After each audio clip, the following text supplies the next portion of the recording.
Well, here we are once again. Floating somewhere between Earth and space, just trying to figure it all out. We've got a hell of a lot to talk about here tonight, Space Fam, so I guess we better get right to it.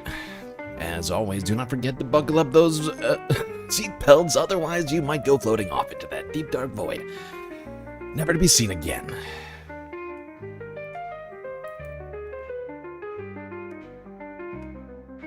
Well, Space Fams, it has been too long since we have seen each other.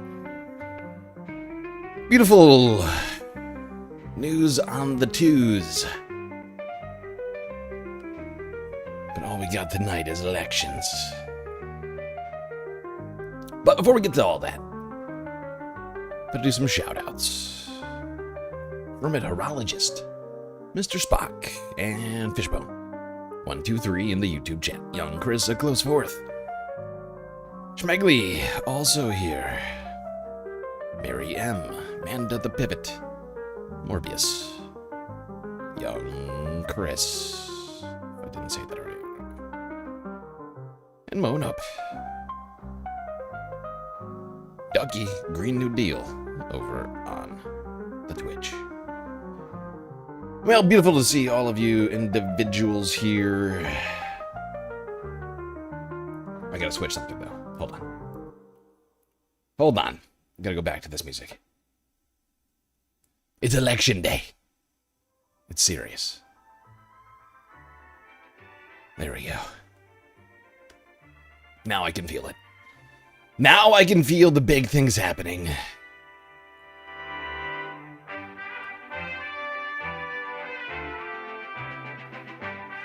You can't tell me that doesn't get you a little bit into the vibes. Oh, yeah.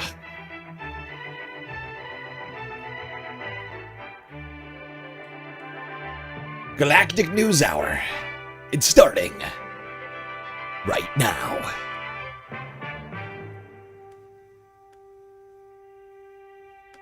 Tuesday will be the busiest primary day during this 2026 midterm election cycle as voters weighing on different key contests up and down the ballot in 6 different states across numerous different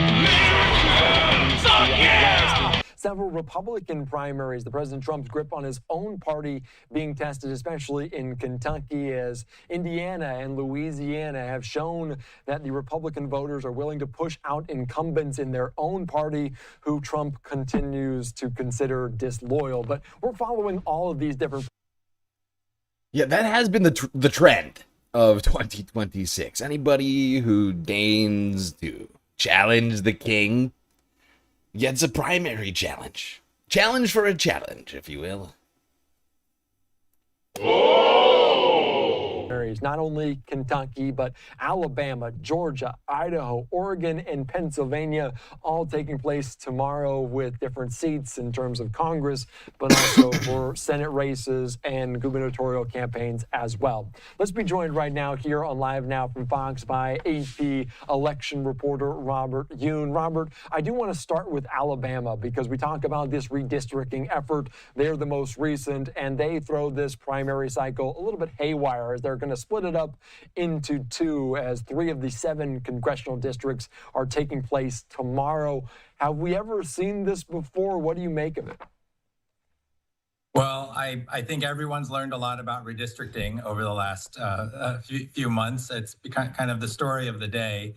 President Trump obviously has made a big push for Republican-controlled states and legislatures to pass new maps ahead of the census that favor Republicans. And then on a separate track, there was this lawsuit that Louisiana filed that the Supreme Court just ruled on recently in the favor of Republicans. And that's prompted a lot of states, particularly in the South, Republican-controlled states in the South, to throw out their current maps, basically, and adopt the previous ones that they had in place. And that, no surprise, benefits the Republican Party and hurts Democrats. So in Alabama, in light of this Supreme Court decision, which happened really right before these primaries, they didn't even have time to change the ballots. But what the governor basically postponed 4 of the 7 congressional races until August. They're going to go ahead with 3 of them that aren't affected by the new boundaries. But just to give everyone time to get set up under these new boundaries, they've postponed these 4 races until August. So those. Yeah, is that how we want to call it? I mean, also, why does this guy simultaneously look 50 and 15? It's weird. It's always weirding me out. But, I mean, I feel it's a very generous way to describe this thing. Oh, we're just giving people time to figure it out. Aww. Oh, such a good guy. Aren't I a good guy? Aren't I a good guy? Just giving people time to figure out this blatant disenfranchisement of voters. Hey, good luck with that. Good luck figuring that out. Like, get the fuck out of here. All right, it's enough from them. Thanks, Fox. Thanks, Live Now from Fox. Great job. Great job with the election coverage. Ladies and gentlemen, it's primary day. It's election day in the United States of America. In numerous states, Kentucky, Georgia, and Pennsylvania. Bill Cassidy in Louisiana lost his primary. He famously voted to convict President Trump in his second impeachment. Thomas Massie now is going up against Gal Ryan here. What do you make of this race, and what does Cassidy's loss, could that mean anything for Massie? Yeah, look, what is the overarching theme here? And that is Donald Trump may have problems with the center of the electorate in American politics, but among Republicans, he is still king. In Texas, Ken Paxton is a polarizing figure, not just for the Democrats. Honestly, before we get to talking about all of the stuff that Hassan's going to talk about up here, I just want to go back to what we were just talking about with the the redistricting of these states, because, I mean, for instance, with Louisiana, right? With Louisiana, they did not. I mean, they postponed some of the elections. They postponed the House elections, but then they kept the rest of the elections on the same day. Further, in my opinion, confusing voters. Because in my opinion, like, honestly, if you weren't dialed in, you might have thought that the whole election was fucking canceled. Like, it is insane. Honestly, the entire election result in Louisiana should be thrown out and redone at this point because of all of the shit that they have played. Right? Like, it's insane that the Supreme Court is just allowing this kinds of just blatantly undemocratic things to happen. Blatantly unconstitutional things. The Supreme Court is going back on their own fucking rulings from like 2 years ago just to fall over themselves. So to follow, help the king with the redistricting effort. And it's out of control. Amongst Republicans as well. But he's full MAGA. And Donald Trump endorsed Ken Paxton today. Ken Paxton actually performs worse against James Tallarico than Cornyn. And now that Donald Trump is boosting Ken Paxton, this actually improves James Tallarico's chances. So you will see potential flips in areas that we never thought were possible to flip because of the way that Trump is moving. He's saying, this is my party. It doesn't matter. I care about ideological loyalty. I care about loyalty to me more than anything else. Yeah, and this is an interesting dynamic. This is certainly an interesting dynamic, for sure. Almost forgot to get my hat and glasses going here.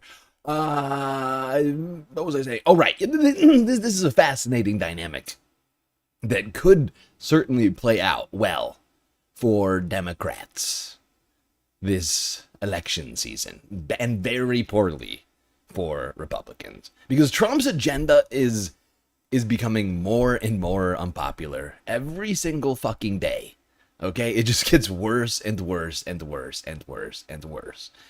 And if Republican primary voters vote in far-right Trump loyalists into the general, which it seems to be, at least up to this point in the first dozen primaries or so, seems to be the trend.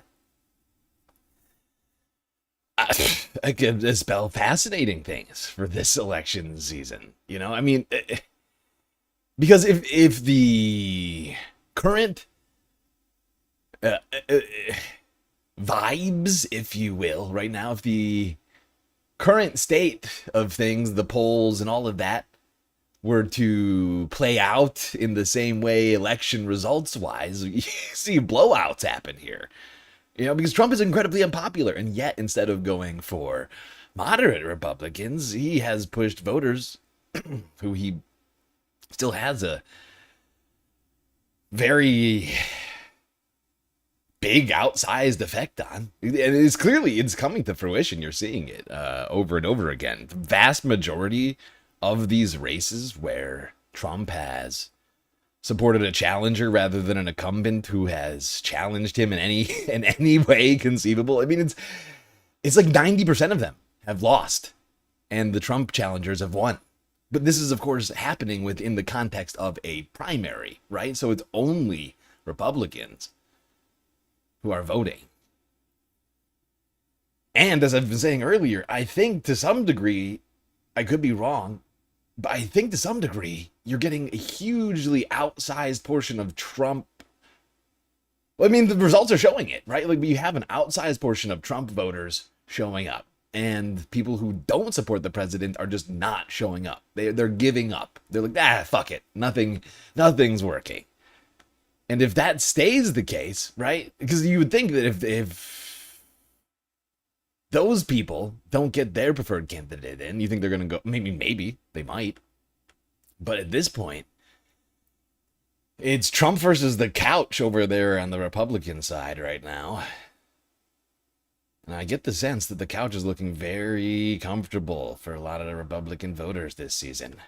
Care about the performance of the party at all. I only care about making sure that my guys are winning. You know how the Democrats have done a similar thing for, maintaining the corporate control over the party, something that caused them to lose over and over again, something that might even cause them to lose in the upcoming midterms in areas where they could potentially win, right? That's what Trump is doing, but for himself. This is how you lose. This is how you lose. This is how you lose elections that you could possibly win. When there is unilateral control over the future of the party in the hands of one egomaniacal madman, or a national party that chooses to defend corporate interests, even when the warning signs are right there. For the Democratic Party, they lost the election because they refused to lean into the demands being made by the masses as far as more bold, more radical changes in the economy that would help the working class. But don't both parties support corporate interests? Yes, they do.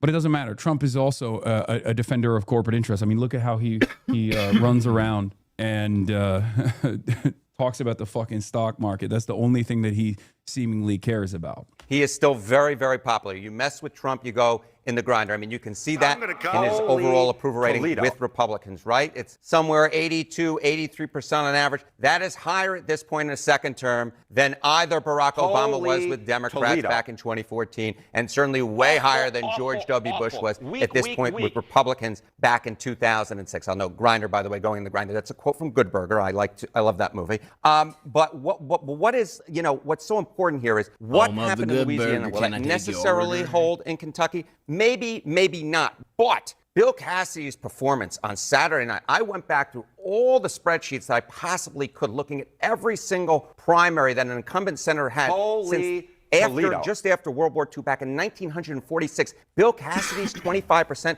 was the weakest performance of any incumbent senator in a primary. Again, I don't think. Yeah, Trump is God. Okay, for MAGA, which is the entirety of the Republican Party, Donald Trump is God. He is no longer just like a political figure. He is a deity. Okay, you have to look at current modern day Republican voters as a cult. That's it. I genuinely think at this point, if Donald Trump turned around and said that he is a communist, we could have a communist party in this country. That is the level of influence Donald Trump has over his base.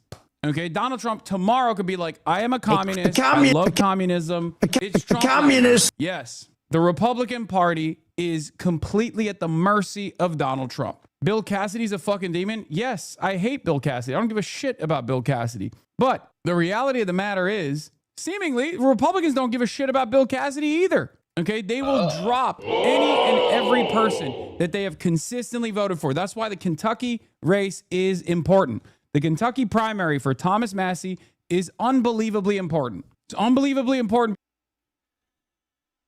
It certainly is important. We will see what goes down with this. Results are slowly coming in as polling locations across the eastern United States are beginning to close. And I'll try and keep you all updated on that as we go through this evening together. I'm just opening up all the different elections. So I got a lot of elections to keep track of here tonight. And just in case anybody has not heard what all we got, it's Alabama, it's Georgia, Idaho, Kentucky, Oregon, and Pennsylvania.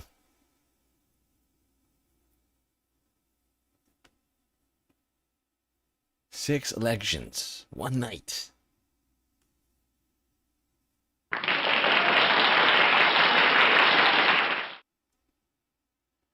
All right, we're going to start, rather than focusing on the results real early here, since it's only 8:30, I feel like it would be best for us to just go through who some of the candidates were. Unfortunately, this weekend, I did not get to do, like, any work. The wedding that I went to was great, but I was also, all of my time was gone. No time. No time for me this weekend. They didn't do what I should have and or wanted or needed to do for this. It's very frustrating. But now I think the rest of the primary season will be pretty wide open for me. Hopefully, fingers crossed, knock on wood. Yeah. So let's start in Pennsylvania, talk about who some of the candidates there were.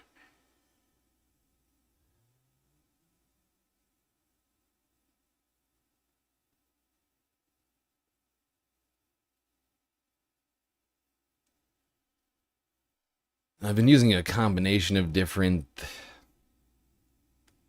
resources to put together the best candidates possible. Including this guy, secular lefty. Unfortunately, I didn't get through all of the races that I wanted to today. Like, I did and I didn't, right? Like, I worked on them, but I just didn't get everything I wanted to set here. Not that it was going to make any much difference now. But this was the secular lefty approved list right here.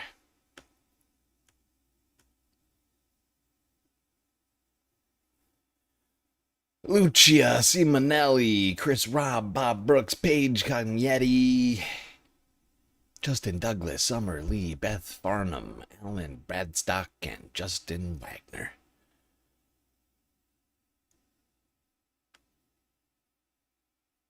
And that's actually all I have for Pennsylvania today. I started working on the other states and trying to fill out the stuff that he hadn't yet gotten, or that he, because the fact is, his secular, he doesn't, on these videos, I've noticed he doesn't put any, like, any candidates that he doesn't want, like, that he thinks don't reach a certain threshold, and I can understand that.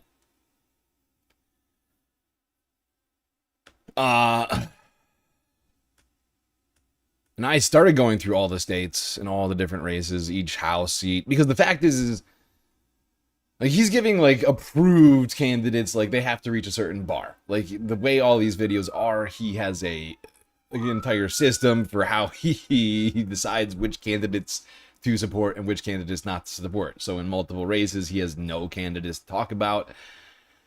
And fact is in my opinion, you know, that while that's helpful, there's also, I feel like everybody should know who to vote for, right? Like, nobody shouldn't be voting in their district, right? Even if you don't have the perfect candidate in your district, you should know who the best, in theory, is. And of course, that's a difficult call to make, especially in some of these races as I was going through them. Started to get really difficult. But, yeah, I'm going to try and be slightly more thorough in some of these, or like, going to have to try and be more thorough in the future. Because really, today, it doesn't matter that much. I mean, it's not like any of you can be able to vote now. I was actually planning on starting the stream at like 3 o'clock. And I passed out during the majority report. My whole sleep schedule is fucked up because I was awake during normal human times this weekend.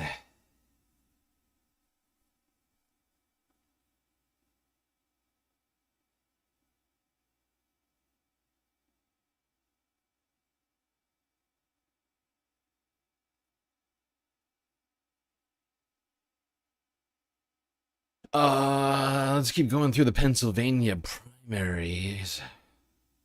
Here's CBS Pittsburgh from yesterday.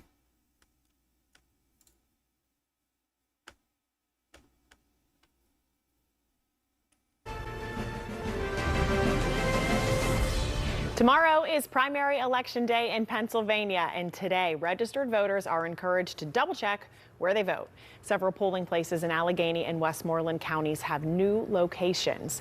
Now, the polls open tomorrow morning at 7 and will close at 8 p.m. Voters with a mail-in ballot have until then to return them to their county elections office. And today, KDK political analyst John Delano joining me. Hey, John, how you doing? It's great to be back. Well, we're It's happy to election have you time. back. It's election time again. So tell us, who is going to be going out to vote tomorrow? Well, I think first we should be clear. This is a primary election, so only Republicans and Democrats get to vote. That means that 1.5 million Pennsylvanians who are registered as independents or unaffiliated or with the Green Party, they don't get to vote. They get the day So off. again, it's Republicans and Democrats, unless there's a ballot question in your particular community. Now, the election officials think the turnout's going to be 30 to 35%. Personally, I think that's high. I think it's more likely 20, 25%. Is that good for a primary? It's about average. It's about average. And these are midterm elections. The real turnout will be in November when people will come out to vote for their final candidates for Congress, for governor of Pennsylvania, lieutenant governor, and the rest. But these elections are party elections, and it really does depend where you live. Well, I feel like I get those questions all the time, and I'm sure you get a million of them. Well, I live here. Do I need to vote, right? Do I live in a neighborhood? Okay, I don't know who they're hiring over here at CBS Pittsburgh, but people are going to be voting for governor in the primary, too. They're just the gubernatorial candidates, right? Like, it's a weird way to put that. I gotta say, in November, they'll be voting for governor. They're also doing it now.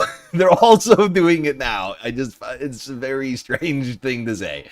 Like, like a governor for the candidate, they'll just appear. They'll just appear out of the blue. In November, we'll be given candidates, don't worry. This is the vibes of the fucking mainstream media constantly. It's like, don't worry till November. Why even worry about it, honestly? Why you worry about that? Oh, God. This is when democracy happens. Okay, people, the primaries. This is genuinely when democracy... I mean, granted, it happens multiple times during the year, this year, but I guess my point is it's the most democratic moment. Because this is when the most options are available. It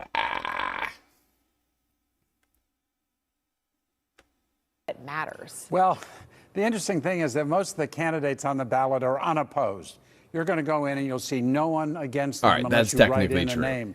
But there are some districts that really are important. For example, take the 17th Congressional District. That's half of Allegheny County, all of Beaver County. Republicans in that district are going to choose a nominee to run against the Congressman, Chris DeLuzio. And of course, they have a choice between the sheriff of Beaver County, Tony Guy, and an Allegheny County manufacturer, small family manufacturer, Jesse James Vodvarka. Ah, yes. The Jesse James Vodvarka. What a name.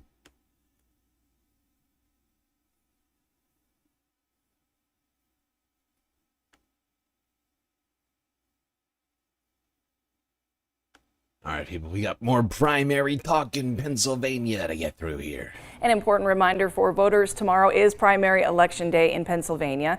This election is a closed primary, so only registered Republicans and Democrats can cast votes for their respective parties, although all voters can weigh in on ballot questions. U.S. House, Lieutenant Governor, State Senate, and State House will be on the ballot.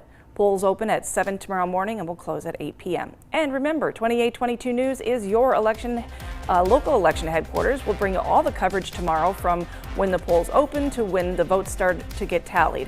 And we'll have results from all the races on air and online.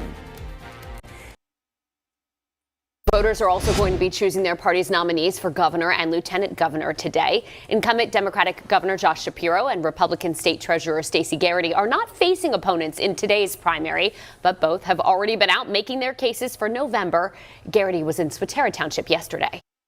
That one was a little disappointing to me, that nobody wanted to challenge Josh Shapiro for this seat. I'm not a big fan of that guy. And I think a lot of people here aren't big fans of that guy either. I feel like we could do better.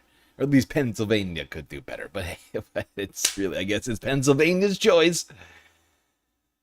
Just millions of other people aside from Josh living in Pennsylvania. But he's going to be the... there's no one going to challenge the incumbent governor. Good God. Awful, awful, awful. Weak, weak, weak. Come on, Pennsylvania. Leadership matters, accountability matters, and putting Pennsylvania families first matters. While Garrity is not contested on the Republican ballot, her pick for lieutenant governor, Jason Ritchie, is. He is facing a primary challenge from John Ventry. And over the weekend, Governor Shapiro was in Lehigh Valley. He said that he and Lieutenant Governor Austin Davis hope to return to Harrisburg. There you see the governor for another term.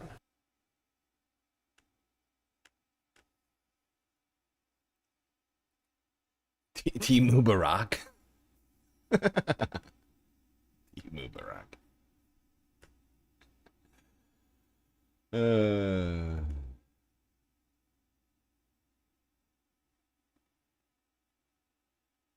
Honestly, I feel like that's unfair to Timu, you know? Because that is clearly, I mean, that's false advertising. It's false. You buy a Barack Obama on Temu and you get Josh Shapiro, you're gonna be disappointed. You're gonna reach out to customer service and say, "What the fuck is this?"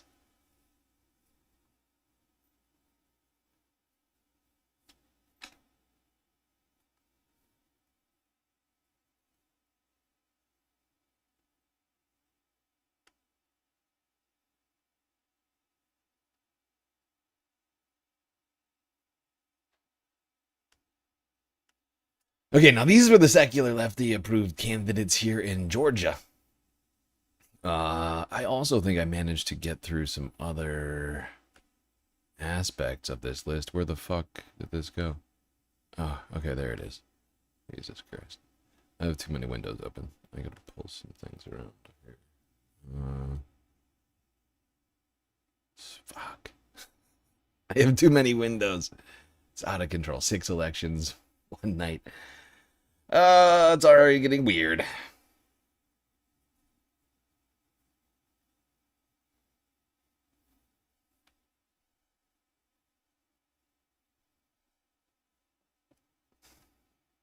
Okay. So as you can see, about 5 candidates coming here out of secular lefty in the 1st, Amanda Hollowell, Case Norton in the 7th, Caitlin Geegan in the 9th, Bree Woodson in the 12th, and Everton Blair in the 13th.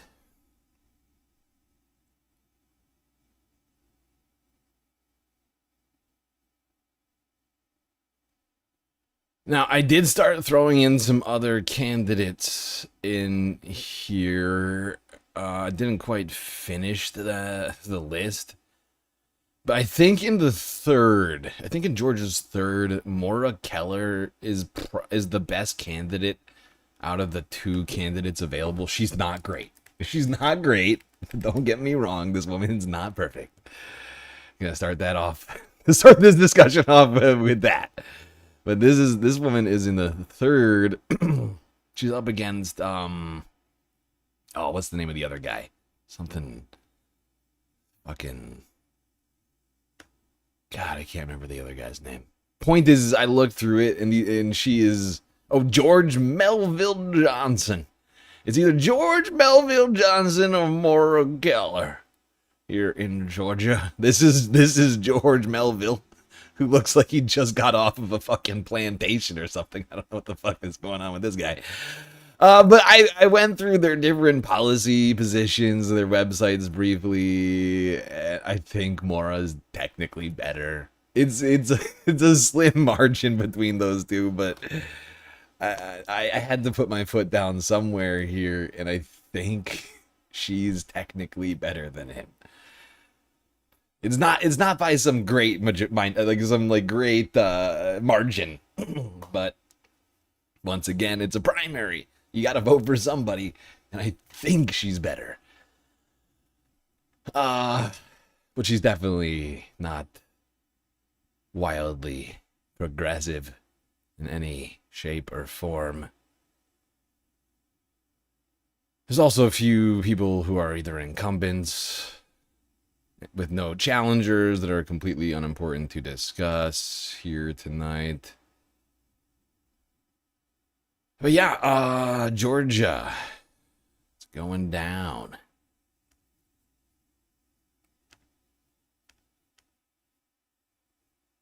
Why is Case Norton smirking at you? I don't know. I don't know. I don't have an answer for that. Wish I did.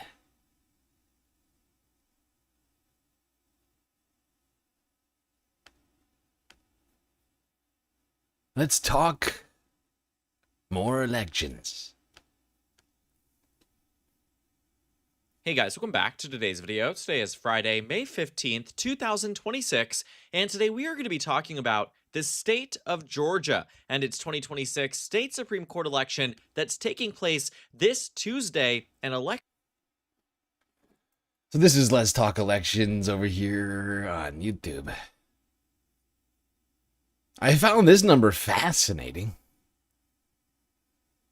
Democrats casting 55,000 more votes as of this time last week in the early voting. What is that? That's more than 10% of the votes being cast here in terms of difference between Democrats and Republicans here. That could be big things happening in Georgia this primary election. 2026 state Supreme Court election that's taking place this Tuesday, an election you probably haven't heard about.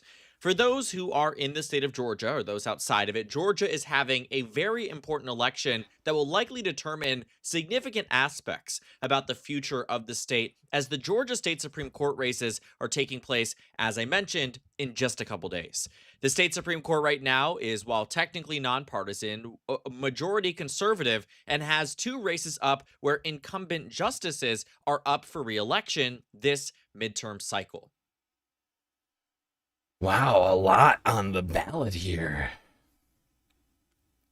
A lot on the ballot here in Georgia. This primary election. What will happen? Well, we're going to find out fairly soon as the results are coming in as we speak. We'll get to the live streams at some point here. I'm trying to hold us off so we don't just twiddle our fingers waiting for votes to come in. Got plenty of time for that.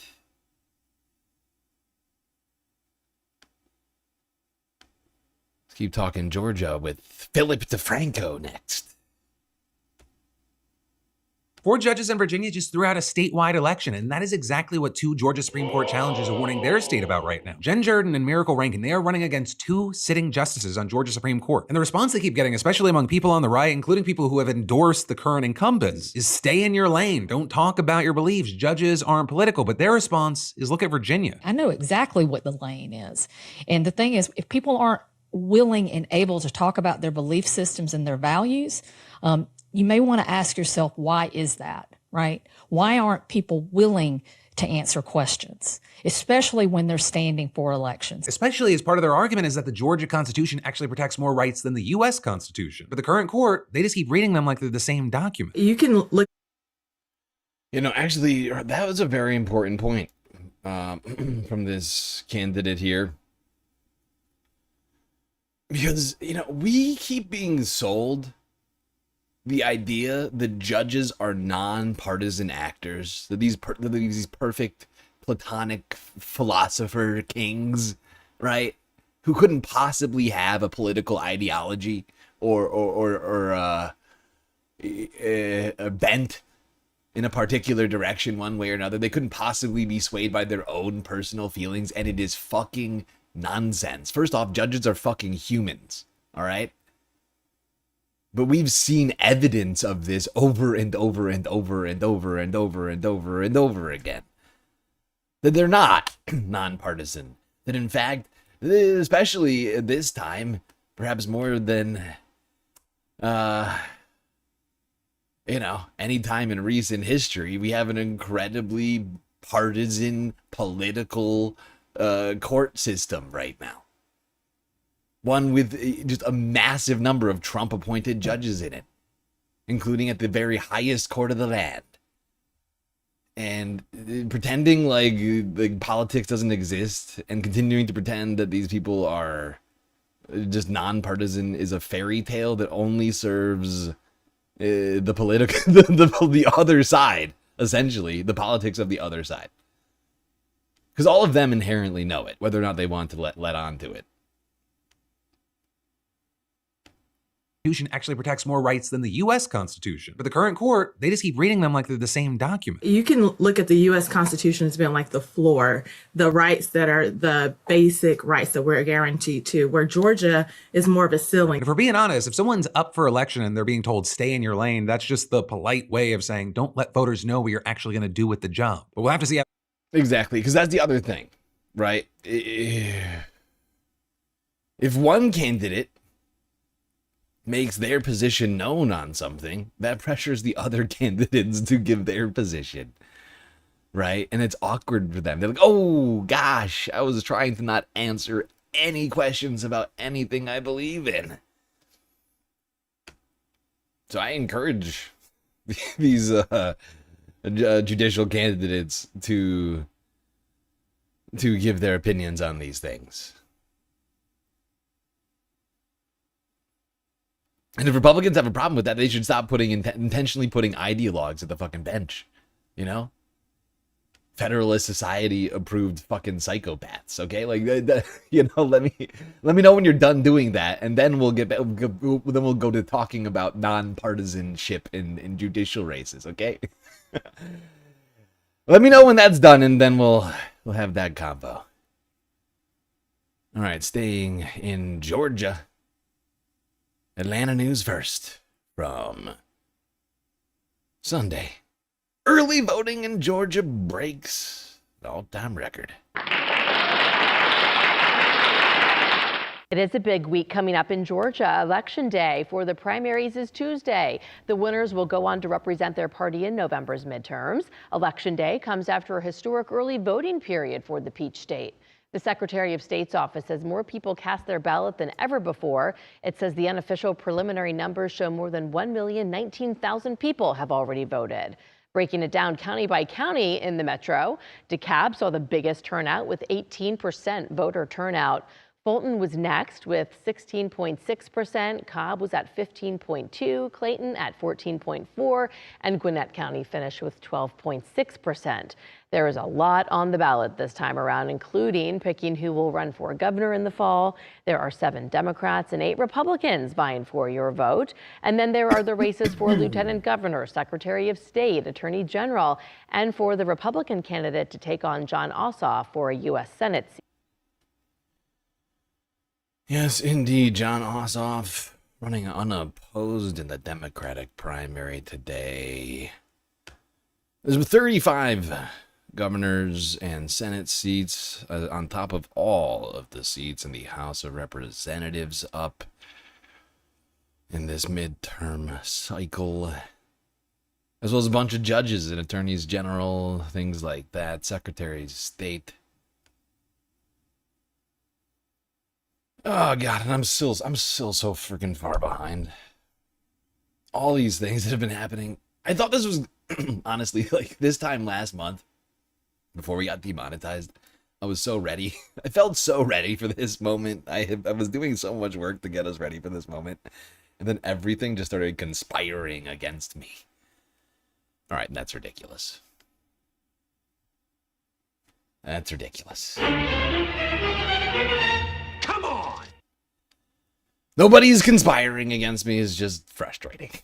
Because I feel like I've failed everybody, including myself, on my plan to do really good election coverage this year. And it's been, if anything, mediocre at best. Awful, awful, awful. Weak, weak, weak. And it's mostly my fault, I suppose. All right. Staying focused. Face the nation on the Georgia election. From yesterday. Several states holding key primary elections tomorrow, and that includes hotly contested races in Alabama, Kentucky, and Pennsylvania. Idaho and Oregon are also holding primaries. So is the state of Georgia, where several Republicans are vying for the chance to face off against incumbent Democratic Senator Jon Ossoff in November. There are also crowded primaries on both sides of the aisle in the race to succeed Republican Governor Brian Kemp, who is term limited. CBS News correspondent Skylar Henry knows all about what's happening down in Georgia. He joins us now live from Atlanta this Monday. Skylar, great to see you. Your state, where you're reporting, already broke an early voting record. So what should we know about the races for U.S. Senate and governor there, and how the president may be weighing on the outcome? Well, to use a basketball metaphor, Errol, it is a jump ball in so many of these races here in Georgia. Let's start with the Senate. You pointed out what we're seeing on the Democratic side as an ambulance passes by with the incumbent Senator Jon Ossoff. He is running unopposed. But on the Republican side, that is where it gets incredibly interesting. We're outside of a Get Out the Vote event that is set to start in about an hour for Derek Dooley, who is a former college football coach who has an incredibly famous last name in this state. He is running essentially in lockstep with the current Republican governor, Brian Kemp, who has supported him ever since it was announced that he did not want to run for Senate. We will be paying attention to that, and there's also two others running in this race, two members of Congress, and Congressman Buddy Carter and Mike Collins, both of whom have touted themselves as MAGA warriors, touting their conservative records, and have also been in some hotly contested political ad campaigns as well. I think it will be interesting to see what happens in those races tomorrow, and for that matter, what happens as it relates to an endorsement from President Trump. Now, as it relates to governor, on the Democrat side, we have someone who is pretty recognizable in and around Metro Atlanta. That is the former Atlanta Mayor Keisha Lance Bottoms, who is widely viewed as the front runner in that race. She is also expected to run an interesting race because she did not run for a second term as mayor. And so a lot of questions and criticism there in terms of questioning whether she has the capacity and is available to want to run for governor. The capacity to want to run for governor. What in the hell does that even mean? The capacity to want to run for governor? Are you sure you're capable of wanting to run for governor, miss? Seems a little condescending. How rude. I'm not sure you have the capacity to want to run for governor. Are you sure your ovaries won't get in the way?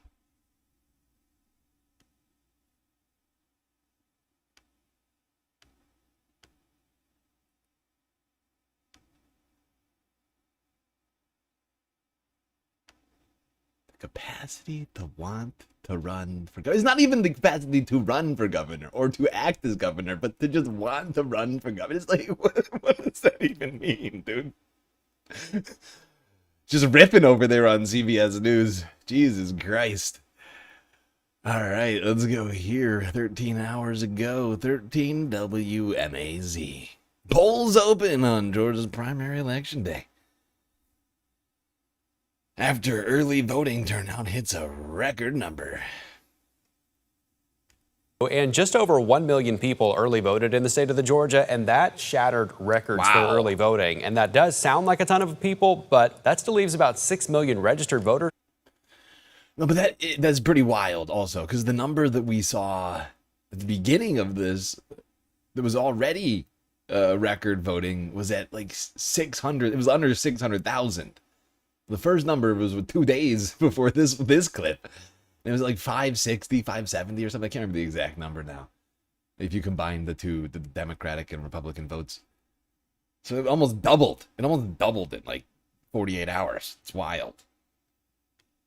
Who haven't cast a ballot. Now, today's your last chance to go ahead and get out. In the key state primary races, of course, there are local elections as well. Our morning reporter, Naomi Washington, is at a polling location in Macon to give you a little bit of guidance of how today will work. Good morning.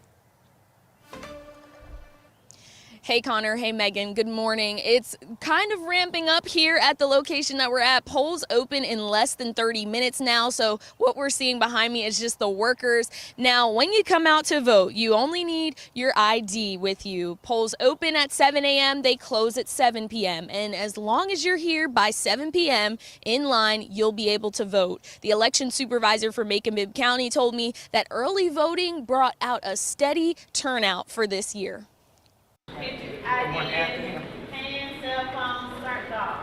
Nearly 12,000 people in Bibb County voted early. Many came out to the Macon Mall location, like Lillian Mosley. It was so easy. It took me less than 5-6 minutes to get checked in and register to vote. Mosley says the governor's race and Bibb Board of Education race mattered most to her. To people who think their vote doesn't matter, here's what she had to say. Voting does matters because that's why we are where we are right now, because a lot of people didn't go and vote.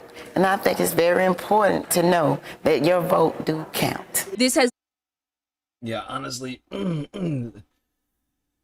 saying voting doesn't matter.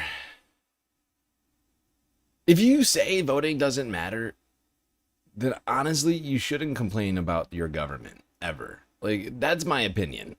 But and you have every right to complain technically because you live in a democracy. But the very thing that gives you the right to do that is the very thing that you're basically saying doesn't matter, right? And I find that to be just wildly hypocritical, right? But saying voting doesn't matter basically just gives all the power to the people who do vote, because the voting does happen, and it in fact does matter, right? Because the people who vote will decide who is in charge, right? You will not, because you're like, it doesn't matter.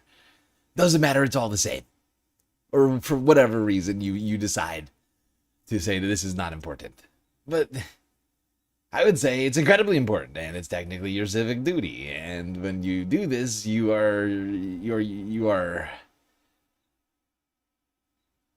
handing over your democratic right to others.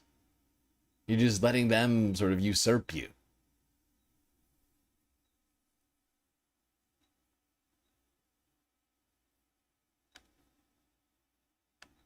An especially busy year for the Macon-Bibb Board of Elections. Election Supervisor Thomas Gillen says this primary marks the 5th election held in the county this year because of special elections and runoffs.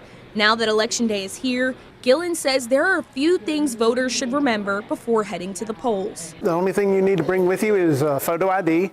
Most people use a driver's license. But voters can also use a passport, military.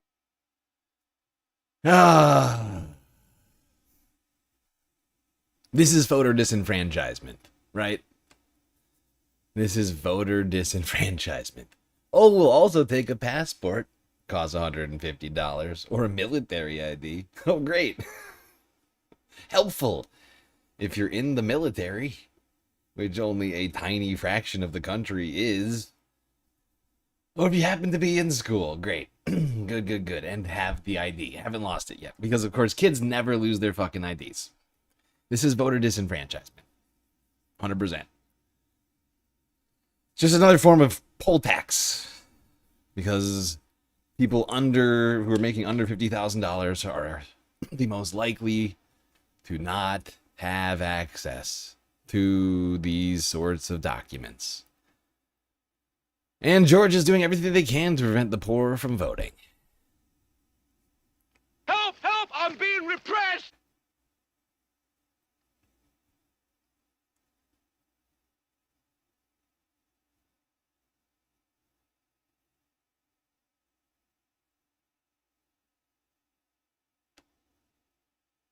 All right, let's go over to Kentucky.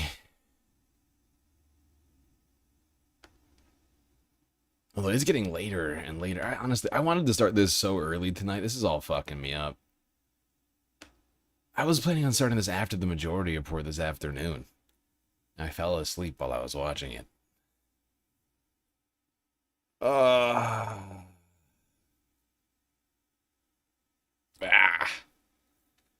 It's fucking me up.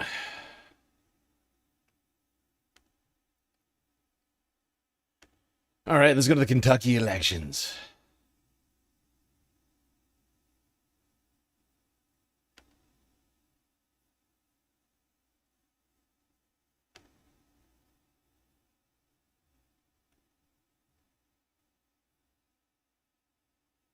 I got a few good people to vote for here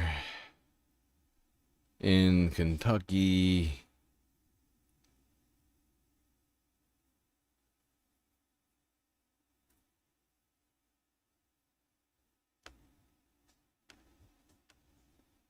William Compton in the 2nd, Aaron Petrie in the 6th.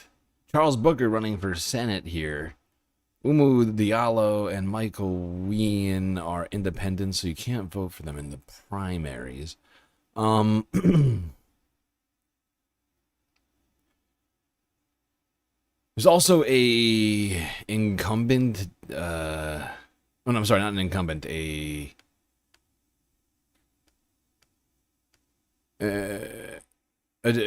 candidate in the 1st, but with no challenger, running as a Democrat.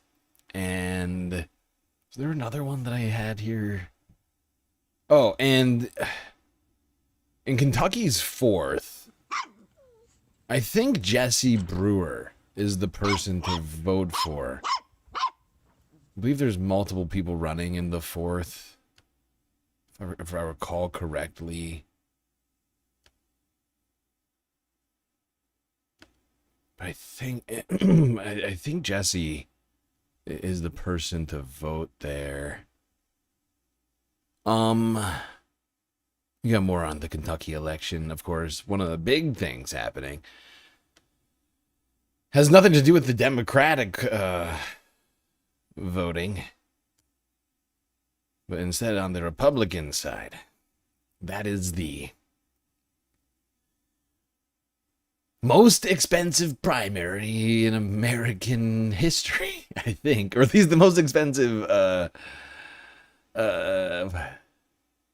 like midterm primary in American. I don't know if it's the most expensive primary of all time, because I'm fairly certain presidential elections have gone well over this. But shit is getting crazy for almost called him John. The fuck is that guy's name again? Tom. For Tom Massey's seat. Good God. My brain is broken. For Thomas Massey's seat in the House of Representatives in the state of Kentucky, things are getting real weird. Let's see how the PBD boys are handling it over here.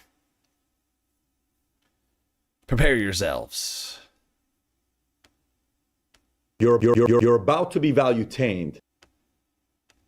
Why is Thomas Massey such a big story? So Thomas Massey, his primary is tomorrow. And if you think about Thomas Massey from Kentucky, he was leading the way. He was way ahead. Nobody was even thinking about this guy having a chance of losing. Like, the thoughts were like, there is no way this guy's going to lose to this other guy that he's going up against. And I'll give you some numbers for you to be thinking about with Thomas Massey. Rob, I know you have a lot of a few clips on this one here. It was so massive that the president got involved. It was so massive that you had people, some are saying, well, he's not a Republican. He is a Republican. He is more like a libertarian. I don't know what positions he's got. I don't know where he's going to be at it. Trying to see, I had all these notes here in front of me. Where'd these notes disappear to? I don't know. Rob, this one's not on you, it's on me.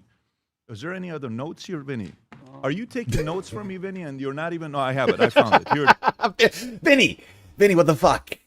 What the fuck, Vinny? Where are my notes?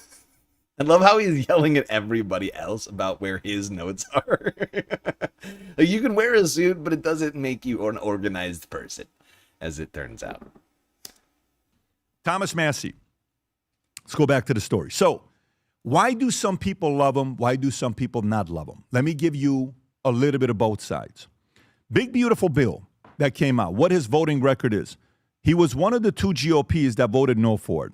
He said, didn't cut enough, wanted $2 trillion plus more spending cuts, okay? Second time, the final passage Which makes him the a first time he didn't vote for it, no again.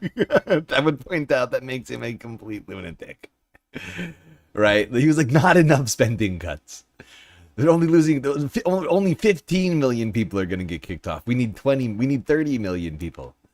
Like, I mean, it's you know, it's like, oh, not enough people are losing their health care or their food assistance. We need more, says Thomas Massie. He's a disturbing human being, really, when you think about it.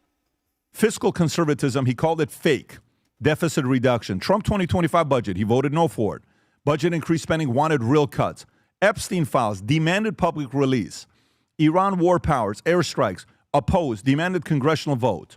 Ukraine-Israel aid, no, multiple times. He's a non-interventionalist. That's his position.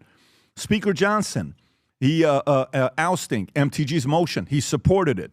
Continuing resolution, debt ceiling, no, routinely refuses to vote for any spending he deems wasteful. Then when you go to FAC, per FEC's analysis, 79%, this is a very interesting data, Vinny, for you to be thinking about. Massey's individual donor base, I didn't know this till this morning, by the way, 79% are from Democrat and liberal PACs. So let me say this one more time. Massey's individual donor base, 79%. Look how upset PBD is right now while he's reading these numbers. Now, I don't know whether or not this is true. I don't think it is, but it could be.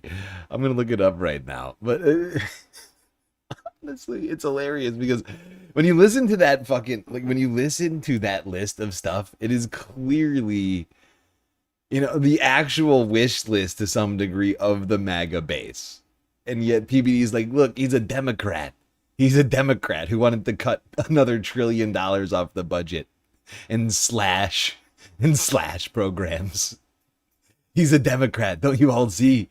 This is a Democrat right here. Vinny, you see what I'm saying? This man is a Democrat. Above rhino threshold.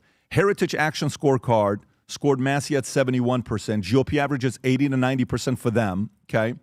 In 2024, Vinny, when he won, Massey, you know what his score was when he won? 75.9% landslide victory. Very different race than the one that's taking place today.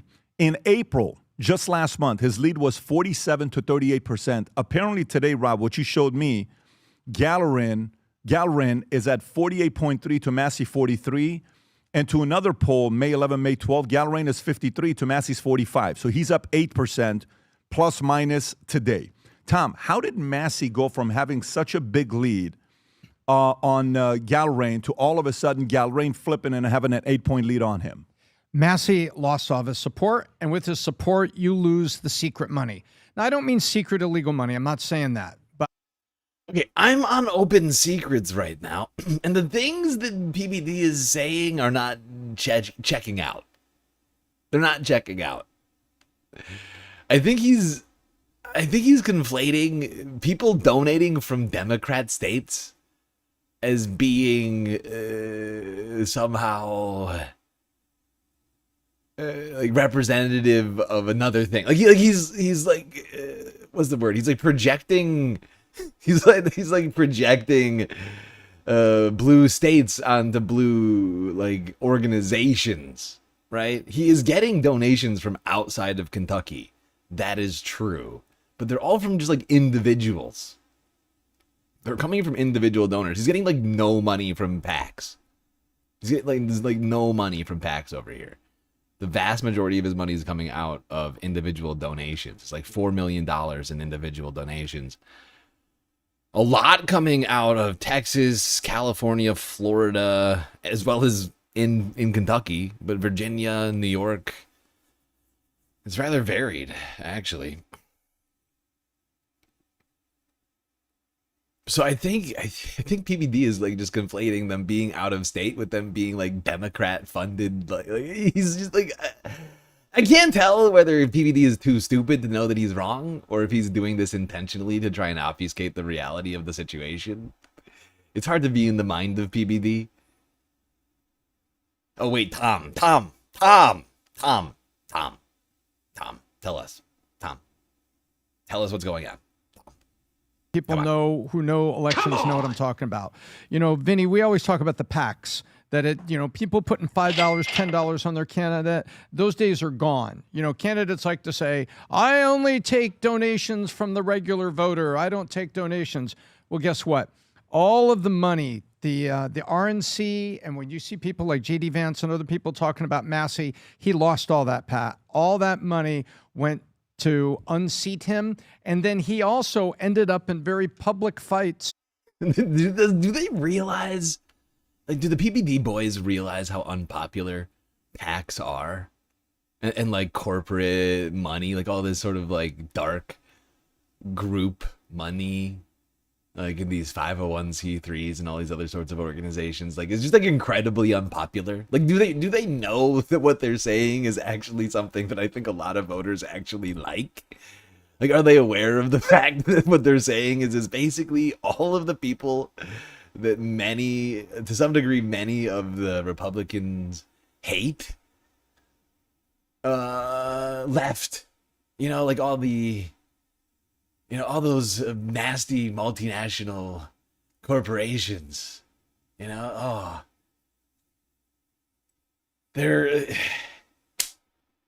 the ones who are abandoning Thomas Massey right now. And they're like, oh gosh, wow, he lost all that PAC money. Poor Tom. I'm not sure that's a bad thing. To some degree, the ad spend, sure. Is that going to be a problem? Maybe. Ad-wise. But it also gives them an opportunity to be like, hey, look, all of these groups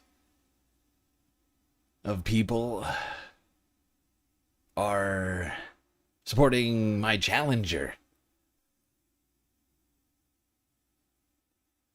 Still, though, I'm not going to lie. I hope Thomas Massey loses. I'm not going to lie. Once again, because the more Trump loyalists go to the general, I think the bigger the blue tsunami gets. Okay? As Trump's popularity continues to implode, right? The more that by the general you can basically just point and click, right? Oh, there's another Trump supporter. I think it's just gonna be a fucking bloodbath. If people like Thomas Massey, who are seen as being more independent minded, wind up going, the way of the dinosaur, getting thrown out of Congress here, getting thrown out of their seats. Well, not necessarily thrown out of their seats, but thrown out of the elections, right? Because he'll technically be there until the election's over. But it's just, I think this spells good things electorally, right? Which is why, once again, we just have to try and keep our heads down and do the primary stuff, get the best candidates to the general.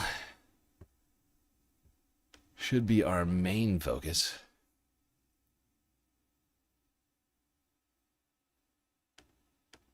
But we do want to turn now to our top political story of the day, and it's something that we've never seen in modern politics. A lame duck president with an approval rating in the 30s, with his party bracing for a bruising midterms, have such an iron grip over his party. But over the weekend, President Trump got his revenge against another Republican who crossed him, and it was a big one. An incumbent senator in Louisiana, Senator Bill Cassidy, who was defeated in the Republican primary. With State Treasurer John Fleming and Trump-endorsed Congresswoman Julia Letlow both advancing to a June runoff without him. On social media, the president cheering Cassidy's loss, accusing him of disloyalty and referencing the senator's vote to convict him in his 2021 impeachment trial. Now, Cassidy did not mention the president by name in his concession speech, but he seemed to reference the president throughout his remarks. Our country is not about one individual. It is about the welfare of all Americans, and it is about our Constitution. I would point out that Bill here didn't have the spine or courage to talk about any of this while he was still in the race. Too much of a fucking coward to challenge Trump while actually running for this seat. But that's the state of the Republican Party. It's a cult. It's a fucking cult. All these guys know who the leader of the cult is. It's President Trump. Supreme Leader Cheeto. Cyclone Cheeto.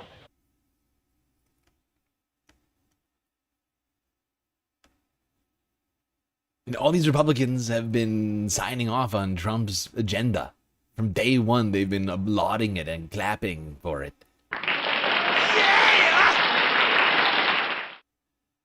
And I just find it weak and pathetic. Awful, awful, awful. Weak, weak, weak. That he wants to talk about it now, after the fact. Oh, the Constitution's important. Is it? Is it, Bill? SWB audio capture, not register. Whoops, I didn't mean to close that. There we go, fixed it. Like, do you get what I'm saying here? Like, Bill was not protecting the Constitution last week, and now he wants to talk about the Constitution? Great, thanks. Thanks, Bill. Really helpful.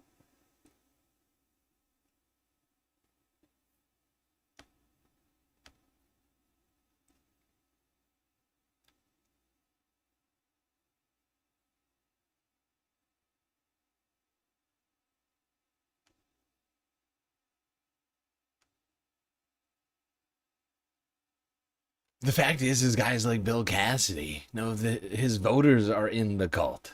I mean, it's been proven.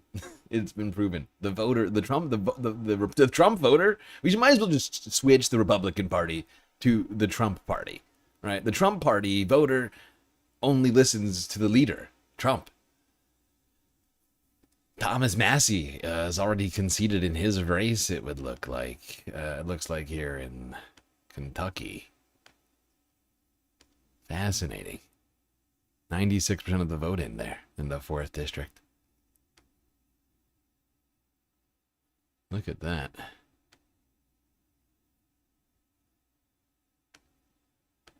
So Trump has now gone absolutely nuclear on Thomas Massey because we have the prime. You know, it's incredible. It's kind of incredible to me. Remember when all these Republican voters were just demanding the Epstein files, right? It wasn't that long ago that they and Thomas Massey is the only guy that made it happen over in the Republican side, and they're punishing him for it. Just think about that for a second. For years, Republicans were demanding the Epstein files, and then the one guy who gives it to them loses his seat. It's incredible.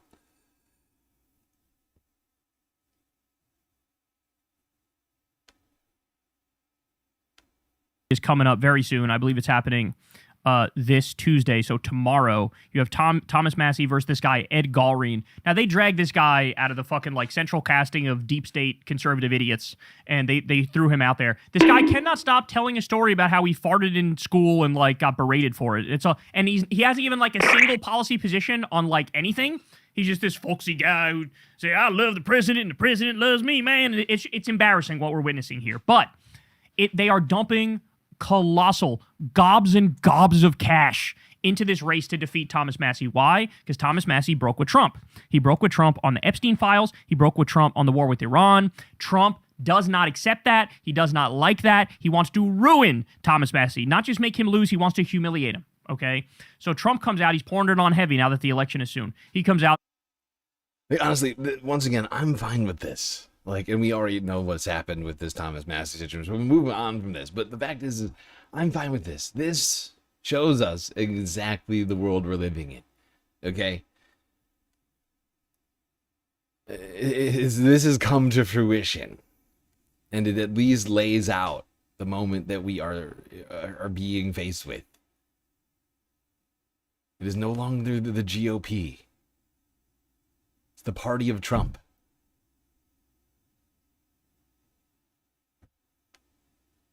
It is the party of Donald Trump and of nobody else.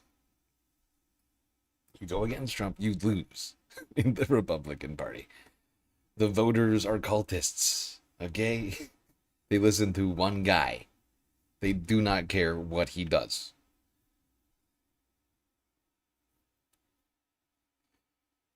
They do not care. Like, pictures could come out of him, Bill Clinton, and Hillary Clinton, like, doing, like, literal crimes, just, like, abusing, just, like, you know, like with Jeffrey Epstein, like, just abusing women in broad daylight. Like, just, like, pictures, like a whole trove of pictures could come out, and they'd be like, oh, no, he was a white hat. He's a white hat. You know, these people are living in an alternate reality.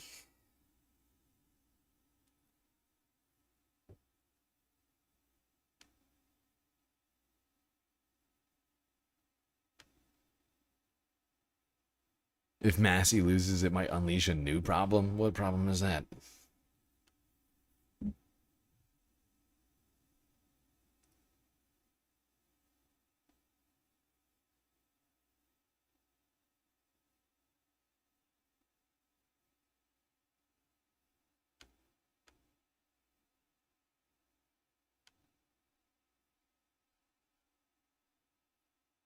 All right, let's go to Idaho. And today's election really does determine which candidates will represent their parties in the November general election. So it's important.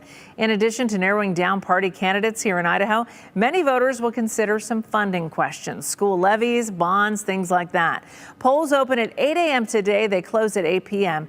And if you're already registered to vote, all you need is your driver's license, your passport, your government ID to show there. If you're not registered, you can register to vote in person on Election Day at your polling location. You'll need that ID and proof of residency, something like a lease, a utility bill, a bank statement with your physical address on it. That's the key. Absentee ballots that have not been returned by now, those just need to be given to your county's election office by 8 p.m. today. And we have a complete voter guide to help with your election questions right now on our website at ktvb.com. And hey, you can also just text the word vote to the number on your screen and we'll send. Ooh, fascinating. Thank you, WKBTV or whatever. KTVZ, whatever that's called. All right. No, not KTDB, whatever it is. Well, polls were opening earlier this morning, and now they're starting to close across the eastern seaboard. Results coming in, being declared in multiple localities. I'm going to take a look at some of these right now, just to see how things are going. Races in Kentucky have almost all been called already on the Republican side. As you can see here, Thomas Massey losing by nearly 10% to Ed Galreen. Let's see. 2 races called through the 1, 3, and 5 are no contest. Let me just look at this. Just gonna try and compare this to my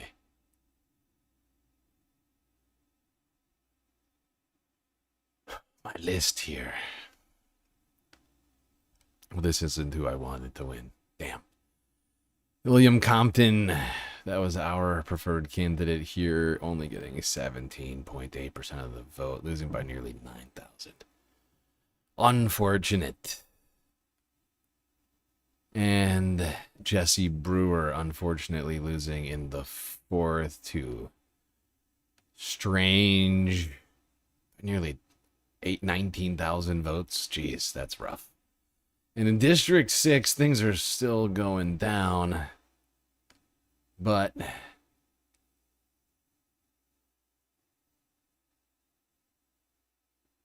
Aaron Petrie, who is our preferred candidate here, not doing so hot.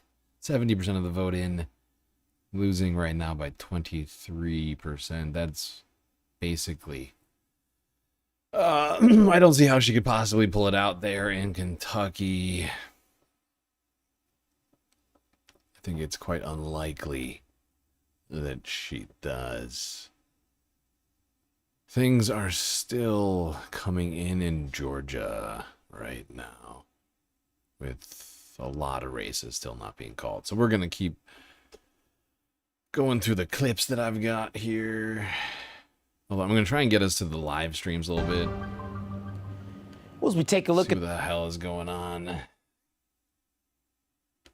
Their story here for Election Day as we're looking at some of the conditions for today. Mostly sunny skies, slightly warmer temperatures, and much lighter winds is what we have on tap for today. Temperatures will reach the low 70s here through today. Mostly sunny skies, and that's what we're going to experience here through most of the day, with some of those clouds starting to build later on this afternoon, heading into the evening. So we're going to see a lot more of these drier and stable conditions, but we do have some showers well up north that are going to make their way through, possibly hitting the west central and central mountains here through today. But as this ridge of high pressure continues to build, that's what's going to warm us up just a little bit more here through the next couple of days. And we're going to start to get closer to more average temperatures here by Wednesday. And as we expand the 7-day forecast, temperatures are expecting to reach the low 80s by Friday. Then heading into this holiday weekend, Saturday and Sunday, a lot of these temperatures expecting to reach near 90. Oh, beautiful weather here for voting and for Memorial Day in Idaho. Very exciting, Idaho. Enjoy it. Sounds gorgeous. Maybe a little too hot this weekend coming up.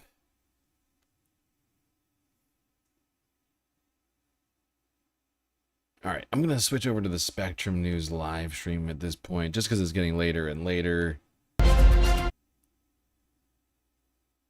I guess I'll do this clip first. Howdy, folks. Sorry, everybody. My whole freaking day got thrown off.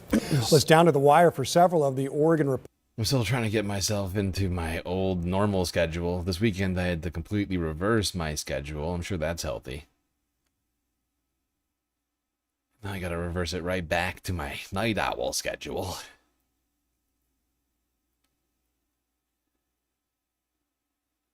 Okay. We'll hit up the CNN clip first. Then we'll switch to the live streams. It is Election Day in America for quite a few states. Right now, polls are open in Georgia, Alabama, Pennsylvania, and Kentucky, a race with huge stakes and major amounts of money poured into it. President Trump has been putting in the work to unseat Republican incumbent Thomas Massie. The congressman has clashed with Trump White House over several key issues and pushed for the release of the Epstein files. We have reporters on the ground following these key races today. Jeff Zeleny is in Covington, Kentucky. Danny Freeman is in Allentown, Pennsylvania. First to you, Jeff. So far, things have been open for a bit here, a couple hours plus. What are you seeing? What are you hearing? Hey, Sarah, good morning. Yes, voters here have been voting since 6 a.m. here in northern Kentucky, a steady stream of voters. And certainly we have talked to those who are supporting Thomas Massie. They said that they actually like how he stands up to President Trump. And we've talked to voters who are supporting his opponent, Ed Galrein, saying that it's time for President Trump to have his own Republican congressman in office. So we will see how this voting goes. But it's really reflective of this very tight race here. President Trump, I'm told by his advisors, has been fixated on this contest. He, of course, has been trying to unseat Thomas Massie for more than a year or so. Well, last night we caught up with the congressman to ask him about the nationalization of this race. This race has been nationalized, as you well know, talking about the revenge tour and the revenge list. Do you think that that's how voters here in Kentucky see this race? I don't think so. They don't know what happened to Bill Cassidy or to those senators in Indiana. And both of those situations are unique from mine. Bill Cassidy voted to impeach the president. That's something I've never done and I would never do. And his constituents were mad about that, right? I'm still with my constituents. In spite of the billionaires spending millions of dollars to convince them I'm not, I think most of my constituents know that because I've been at this 14 years. I haven't changed at all. Yeah, that's true. Thomas Massey hasn't changed. I'll give him that much. Yeah, honestly, I mean, we just need to replace the Republican in that seat. Sadly, we don't have, in my opinion, the best candidate to do that with. But, I mean, whatever. Hey. Perf, thank you for the super chat. Welcome back to the fold, Space Patriot. Enjoy the new loft bed. Are you the one who donated the last dono to the bed? Or are you just saying that just randomly? Either way, thank you very much, Perf. Very generous of you.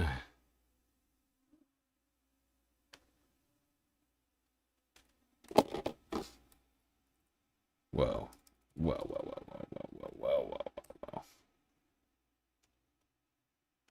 15 bones. Incredibly helpful. All right, let's see the live stream coverage from CNN from earlier this evening. John King. Oh, he's breaking it down. Welcome to our special CNN digital streaming of me and my friend here, The Magic Wall. It's a big primary night. Oh my God, John has zero charisma. Why are they using John? Can we all just agree right now that John's not the guy for this job, and it's clearly the great Harry Emden? Awful. Weak. But you're paying Harry all this money. I mean, I don't know how much they're paying Harry, but I assume they're paying him good money over there at CNN, and then they're not going to use him for the numbers? Are you going to get John out here? Unlikable John? Most boring guy in the office, John King? Okay. I mean, that's a choice you're making. I don't think it's a good one. The country. Special treat. We're going to stream you results as they come in, including, let me show you, let's get right to the news. We're in the news business here. This is the biggest race of the night. This is Thomas Massey. Many of you might know. He's the Libertarian Republican congressman from Kentucky, the 4th Congressional District, and Donald Trump does not like him. And Donald Trump has endorsed his opponent, trying to knock him out of Congress because he's voted against Trump a couple of times, critical of the Iran war. Remember, he was part of the effort to release the Epstein file. So this is the big race we're watching. Before I get into the results and get through it, just a little table setting here. This is a first, number one, so it might be a little rough. We're going to have some fun. We're going to go through this. Hopefully, between counting results, take you a little bit behind the scenes and show you some of the great things we can do with the Magic Wall, what a great information tool it is. Oh my God, John, stop telling us about the fucking Magic Wall. It's just a goddamn big-ass iPad. This is my point. John, he's so elderly. He's like excited about the fucking iPad. It's like, bro, we've had this technology for a while now. We've had this technology for so long, John. And it's weird that you're just like, he's like, oh, what is this we've got here? Oh, it's fascinating. The Magic Board. Have you heard of it before, people? It's like, yes. It's like, yes, because we watch this. We actually watch this shit all the time. What have you been doing? It's like, where has he been? They're constantly using this thing on the network. And John's like, oh, look at this newfangled technology we've got here today, folks. It's like, bro, get to the goddamn coverage, you son of a bitch. Republican primaries. You'll see a lot of the same places, of course. Democrats running against those Republicans there. There are some Senate races, a big one down here in Georgia. We're going to watch that play out as well throughout the night. These are the Senate Democratic side. You see that as well. So this is... Yeah, am I being unfair to John? How rude. I'm being unfair to John. I'm not letting him experience wonder and whimsy. Oh, you're right. That is rude. Just awful. Awful. Weak. Just an intro to it. And as we do this, important to note, I keep looking at the clock just so I'm ready for Erin Burnett when she needs me in a few minutes. Why are we doing this? Both parties are picking their candidates to run in November in a midterm election year in which the Democrats... For a second, I was going to listen to that, and then I realized the actual premise of that question. God damn it, John. Why are we doing this? You mean the election? Because it's a midterm year, John. Who is listening to this? Who does CNN imagine is watching this programming? Why are we doing the elections today? I don't know. Democracy. It's an off year election. I mean, I don't know. Tradition.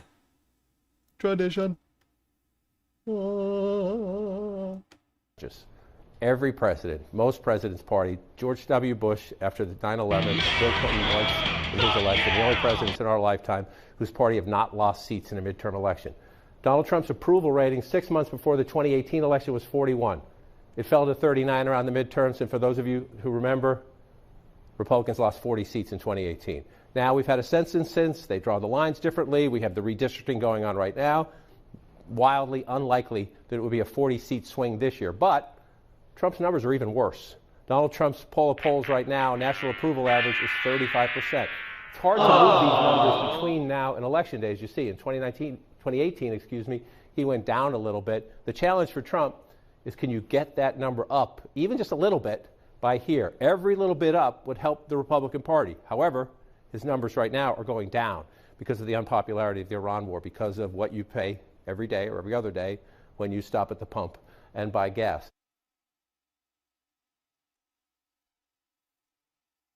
John doesn't drive, does he? Who the hell is buying gas every fucking day? Who the hell buys gasoline every fucking day? It's a weird thing to say. But yeah, Donald Trump's popularity rating is down 6 points from this time in his first term, which spelled bad things for him in the House, losing 40 seats. Of course, Republicans have been doing everything they can to stem the tide on that with the undemocratic mid-district gerrymandering effort that they've been up to. But I don't anticipate his approval rating getting better between now and November. But I mean, let's just review for a second what John is trying, the premise of what John is saying. John's saying, ooh, the president better try and get his approval rating up between now and November when the midterms actually happen. Otherwise, he might lose a bunch of seats. Well, let's think about this for a second. Is it going to get better between now and November? Well, if by it we mean the economy, which is the only thing that John just brought up, then probably not. Probably not. It's May 19th right now, so we're heading into a season in which gas prices always surge, right? It is a seasonal effect, happens every year with almost no fail. Gas prices increase unless there's some sort of external factor, right? So you're already going to have more pressure on gas prices because people are traveling and using more gas, right? Cutting their lawn, whatever it might be. And of course, you have the Iran war still going on with no end in sight. Now, let's just assume, let's assume a crazy assumption just to give this premise more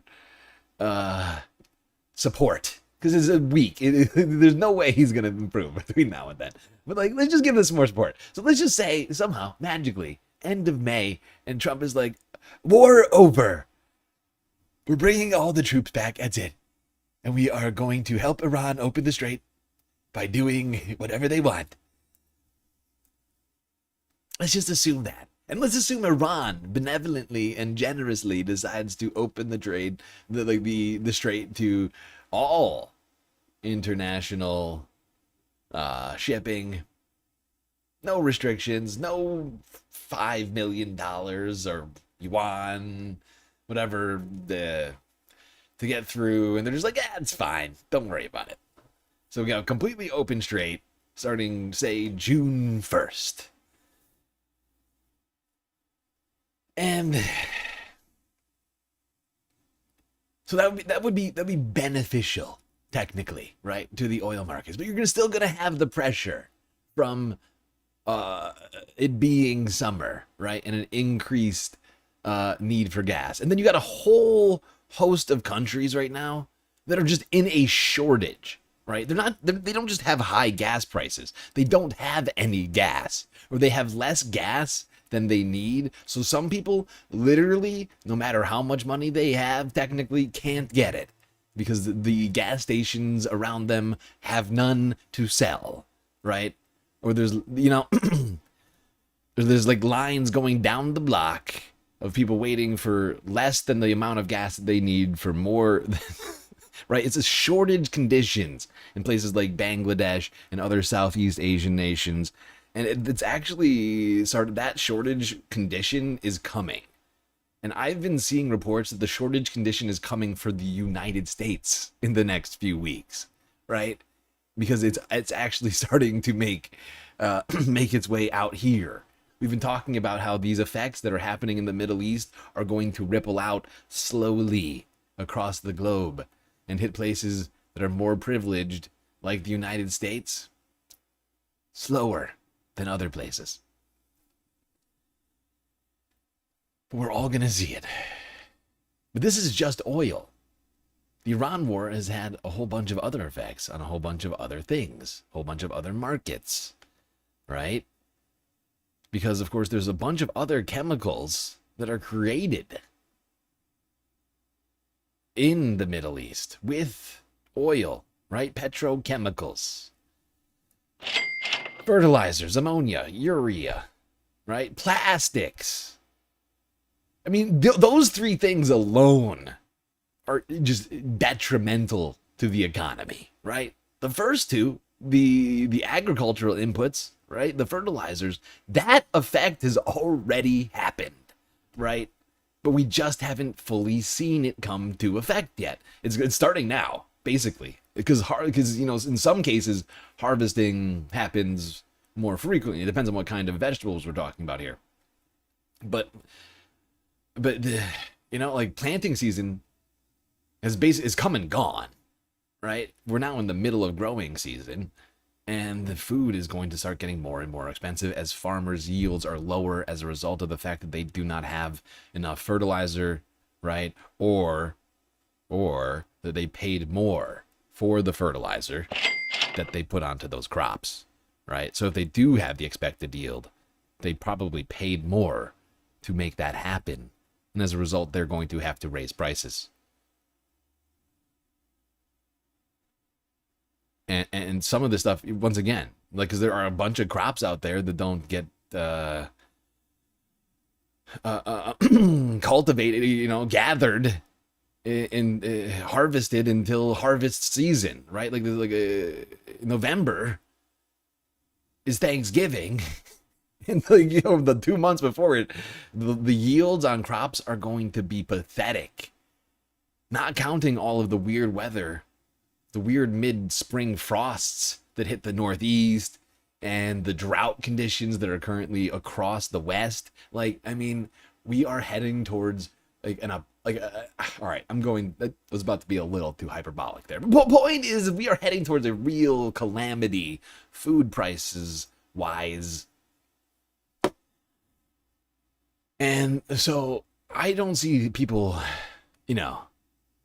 outlooks on the economy improving anytime soon, right? And we still haven't touched on plastics, right? We still haven't touched on plastics and the fact that over the last few months, China, and Chinese manufacturers, literally ran out of plastic, right?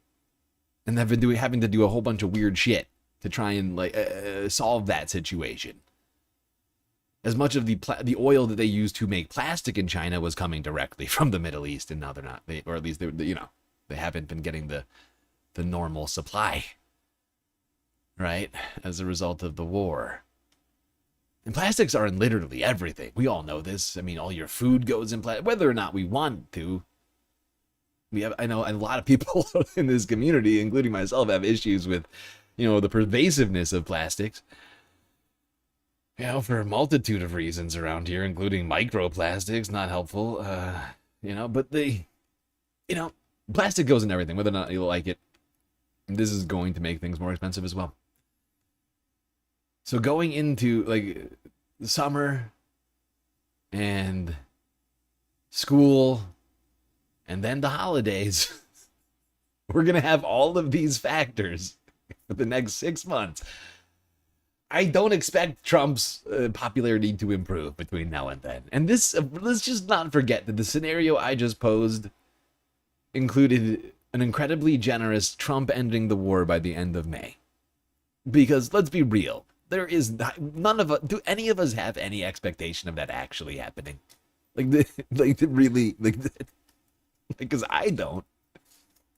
I said that as a joke. Well, not as a joke, but as a very much outside of the likelihood of possibilities for the sake of argument type of offhand comment, really. Because I don't have any high expectation of that coming to fruition. He hasn't proven that he can, that he's capable of doing that. If anything, I mean, let's be real. I heard him just a couple of days ago say that the war, he keeps doubling down on the Vietnam narrative. He recently doubled down on the Vietnam. It's look, we're not doing as bad. It's not as long as Vietnam. Okay, we were there for 17 years. Okay, and we've been there for 2.5 months. No big deal. No big deal. A few more weeks. 3, 4, 5. Who cares? It's not Vietnam. That's literally his argument right now. You expect us to be done by June? Okay. You're still wet behind the ears. Now trying to disrupt me while I'm trying to have a little fun with you. So let's go back and take a look at this as we go through it. And Susie will tell me when I need to talk to Aaron, but still nothing. So you keep tapping, right? We're up to 6% right now. Don't lock in on this race until we get into at least double digits and you want to move up higher. But you're just looking for early clues as you do it. Some of you might be asking, what's all those other colors down here? So let's just take a peek at them, right? You follow the colors in the magic wall. That's one of the things I've learned doing this. When I travel or you look on social media and people they follow the different colors, they want to know what this means. So this is just another race. This is the 6th district, and the candidate we've assigned yellow to, Ralph Alvarado, is the leading candidate right now. Then you move over here. This is a longtime Republican incumbent, Hal Rogers, but he has a couple primary challenges. You see his early numbers there. He's doing quite well. And then you come over to this part of the state here. James Comer, many of you might remember his name. He's the chairman of the House Oversight Committee. He is one of the people that Tom Massey and Ro Khanna, the Democrat. I'm James Comer. Oh, God, I hate that guy. He is the worst.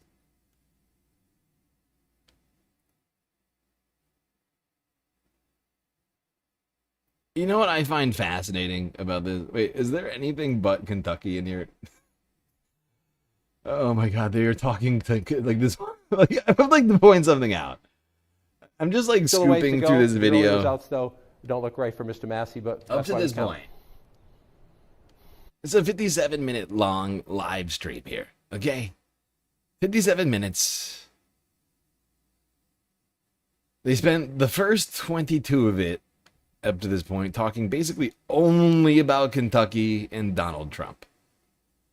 And the title of this stream is Live. John King breaks down primary elections.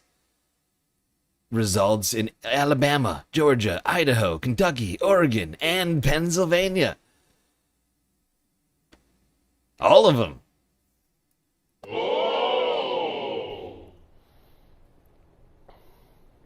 John, why are you standing there looking awkward as shit? Say words. No. Oh, there.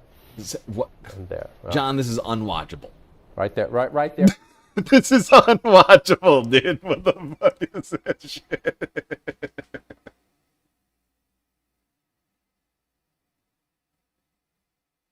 I hate when they just nod to their producer, don't even say words. It's dude, you know you're on live television right now, right?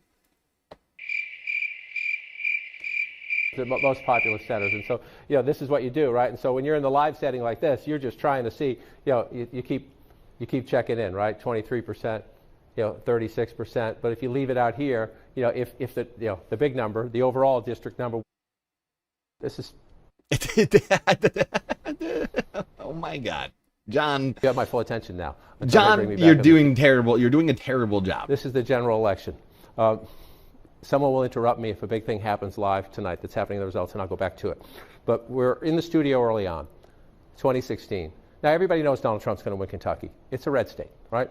So why do I think that these results were so instructional? Well, remember, this is Ohio. Right? What are we doing? Pennsylvania's right up here. There are a lot of one of the things I have to do when I study and why is this so important is, okay, let's just come to where we just were. This is Mason County, Kentucky. Look at Trump getting 68% of the vote. Lewis County, right? This is the county we just talked about. This is Tom Massey's home county. 82% of the vote. When these counties started to come in on election night 2016, they called Senate Republican in Kentucky. All right, let's go back to it. Oh my God. This is an important. Oh my God, this is unwatchable. Who is producing this? You're gonna let him go down this rabbit hole, this 2016 rabbit hole, and then you're just gonna randomly switch topics? Dude, you've gotta be kidding me. Honestly, I was invested in this situation. I was trying to be invested in this. I was waiting for there to be some fucking reason for us to be talking about this. And then the producer chimes in and is like, oh, let's talk about something else. It's like, what in the fuck, dude? Come on! This is ridiculous. This is ridiculous! Can you please explain to me why we were talking about that? For the love of God. Why were we talking about the 2016 election? I was already confused. I was like, what? Why are we talking 2016 and not like 2020 or 2024? I haven't heard Gary Johnson's name in like a decade. Like, what? Like Gary Johnson? What? Like, what a throwback. What the fuck am I? What am I looking at right now? And then they're like, oh, let's talk. Let's go. Let's skip it. We got like halfway through the analogy or the comparison, whatever you want to call it. And oh no, switch topics. Fuck you. Fuck you for that. In the Senate race to replace Mitch McConnell in the state of Kentucky. So let's come all the way back. That was Jenna saying, John, cover the news. Don't do your history lesson right now. Here we go. Let's come on in. Andy Barr, as expected, he won the Trump endorsement. Again, so we're wondering, does the Trump endorsement doom Thomas Massey tonight? Well, in the statewide Senate race, Andy Barr. It does. We already know what happens here. I'm just going to scoop through more of this. Is this really all Kentucky? Oh, Georgia, finally, 31 minutes in. Dude. Back home. So who will the... Why do channels like this not have to follow the rules? Can somebody explain it to me? I'm just going to do something here real quick. I just need to know.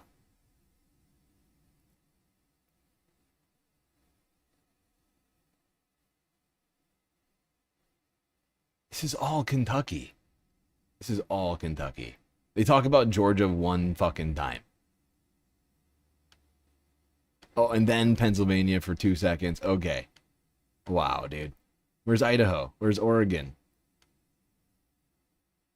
Like, the fact is do you remember when we got banned last year? We got banned for a term called spam or scam, which includes... 10th district. Which includes thumbnails, titles, keywords, hashtags that might be disingenuous, that might lead a viewer to believe they're going to see something that they will not see.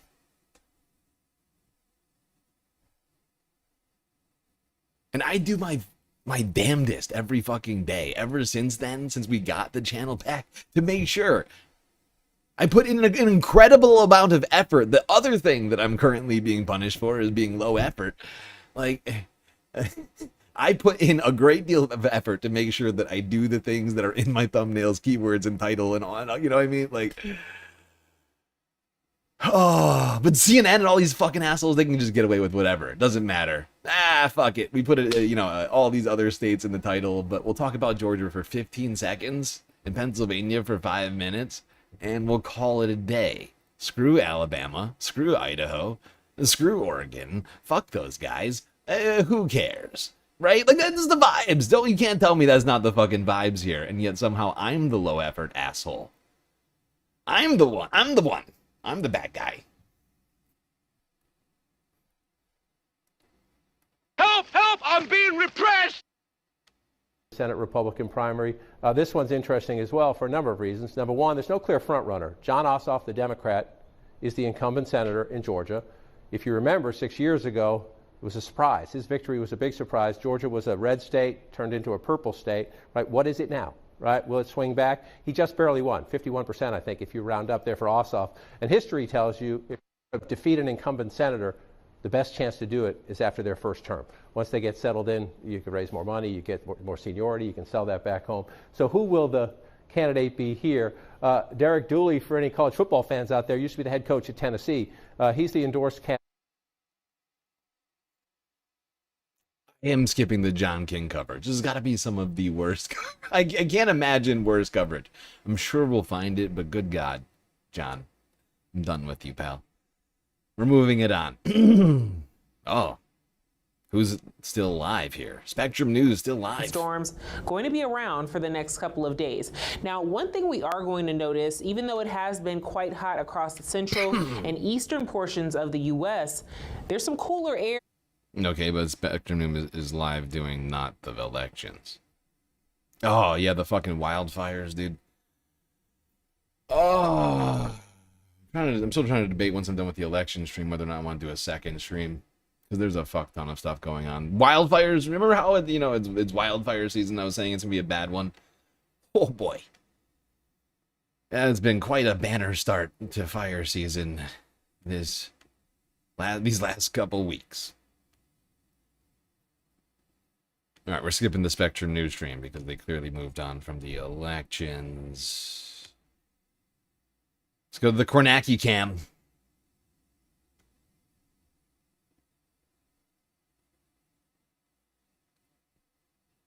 Is Kornacki still working over here?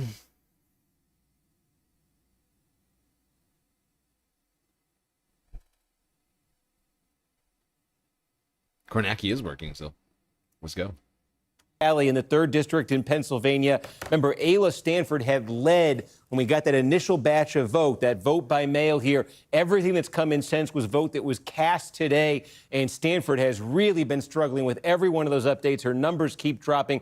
Meanwhile, Rab is getting some extremely high numbers here. This last update that just came in, a batch of Election Day votes that just came in, Rab is winning nearly 60% of them. Sharif Street was winning just over 20% of them. Ayla Stanford was only getting 16% of them. This is big one news thing right that we here. said earlier, it was interesting. Now, Chris Rabb is one of the people that we have endorsed here, galactically speaking, here in Pennsylvania's 3rd District. I'm excited to see him with such a strong lead right now. Nearly 10,000 votes there. 8,000, yeah, 8,000 votes. 12%.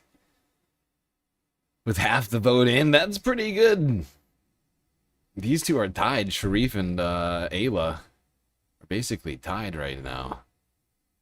Chris is taking a strong, decisive lead here in the 3rd. With the vote by mail was that Rab was doing much better in majority white precincts than in majority black precincts. It's a very diverse district.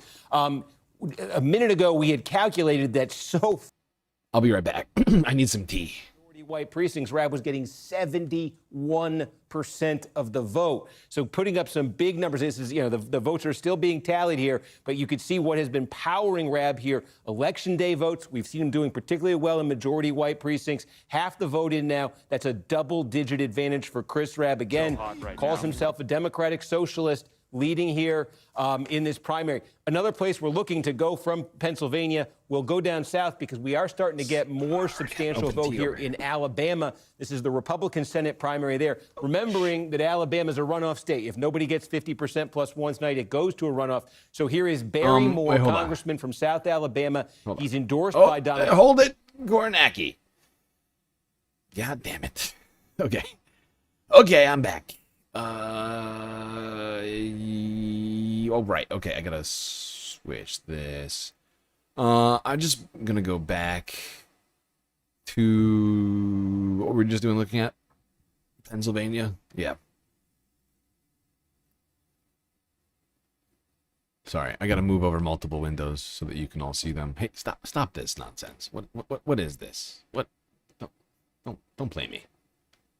This is ridiculous. This is ridiculous. There we go. I really only need this slice of it, so I'll pull this over here. Alright, this is what we got here. Okay. I don't know if this is very readable for everyone. Hard to say. Is that better? That is better. Okay. Now, unfortunately, it would seem the race has already been called for Harvey here in the first. Lucia Simonelli, even with only 50% in.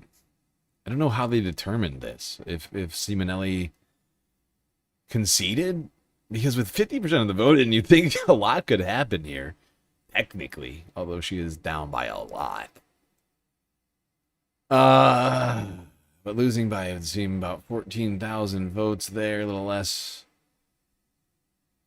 No contender against Boyle here in the second, who I think is an incumbent, although I didn't go through the whole list and figure that out. Rab. I can't remember if it's Rob or Rab, but is leading 12%. There's at least 4 races, 5 races, 6 races here where on the Democratic side you had no real primary. Uncontested candidates.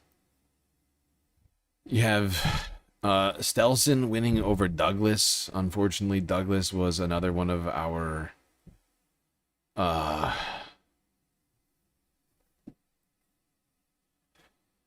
desired candidates here, losing by 50%. It's a rough loss there. Summerlee, thankfully, though, pulling it out. She'll be returning to Congress. Alan Bradstock was one of the people that I'm supporting right now in the general, but had no challenger. Same thing for Wagner.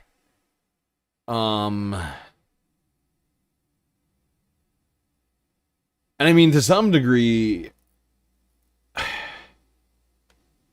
like, I can stand behind Wagner and like Summerlee and Bradstock's like current set of ideology. Like the rest of these guys, not as much. But the fact is I mean, we have 2 different things happening here right now, right? The primary is really the most democratic part of this, like I've been saying. By the general, I'm going to probably be saying everybody just needs to vote blue. Right? That's basically what this is the reason why the primary season is so important to me. Because by the time that we get to the general, it's basically vote blue time. Right? That's just my opinion. Like, the primary is the time for the quibbling over who's the best candidate in this. Like, if there's better independent candidates, don't get me wrong, there's going to be a bunch of them. Like, if you look through my list here, I've, like, for instance, in Kentucky, I have, like, right now, I'm supporting 2 independent candidates here. And in fact, I need to work on, like, actually, because I have more than 2. There's, like, a bunch of them, right? But the number one thing is to get Republicans out and people with the right ideology in. Whether or not you want to see that as blue or whatever, but, like, voting in the general is going to be hella important. Right? Like, as important as this, like, that's when the rubber meets the road, if you will.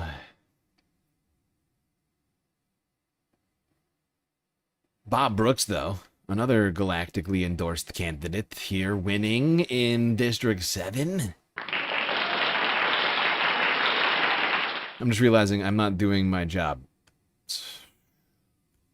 Lucia lost. Brooks win. I didn't realize this one was uncontested. It's auto win. Auto win.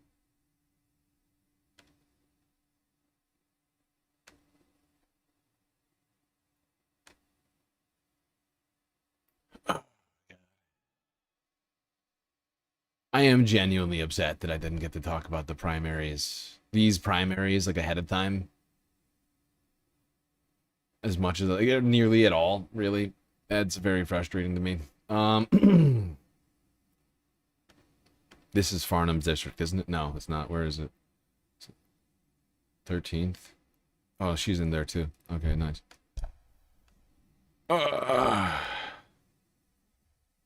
Seen a lot of green here in Pennsylvania on this.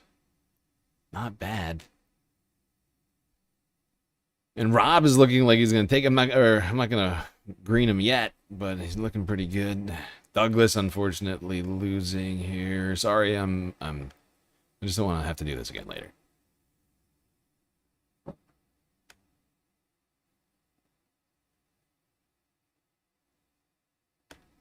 Although, once again, like at least half of those are no contest.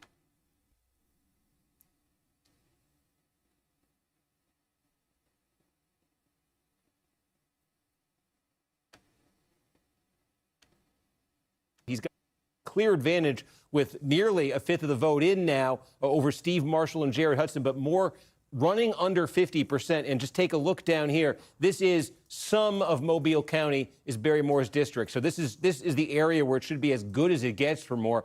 He's just under 50%. In Baldwin County, this is where Gulf Shores is. He's just over 50%. These are all his counties right here. This is as good as it's going to get for him. And you can see he's well over 50% there. But, you know, you take a look up here, a third of the vote in Madison County. This is a very big one. This is very fast growing up here. This is where Huntsville is. And actually, if you went to Marshall County, this is Steve Marshall's home county. Not a surprise he's leading there. Birmingham, the big one, Jefferson County, we don't have much there yet. But the question here, I think, of, you know, can Moore get close to 50% right here and avoid that runoff? He's going to have to step it up outside of his district here. He's going to have a chance of that. Otherwise, we're going to be in a situation here in Alabama like we are in Georgia. Okay. Oh, shit, wait. I'm going to do the same thing with Alabama now. Now that we're on Alabama. The GalacticCam. Yes, I said it. The GalacticCam. Don't sue me, NBC. Okay, Alabama. Wait, this can't be right. Wait. Huh?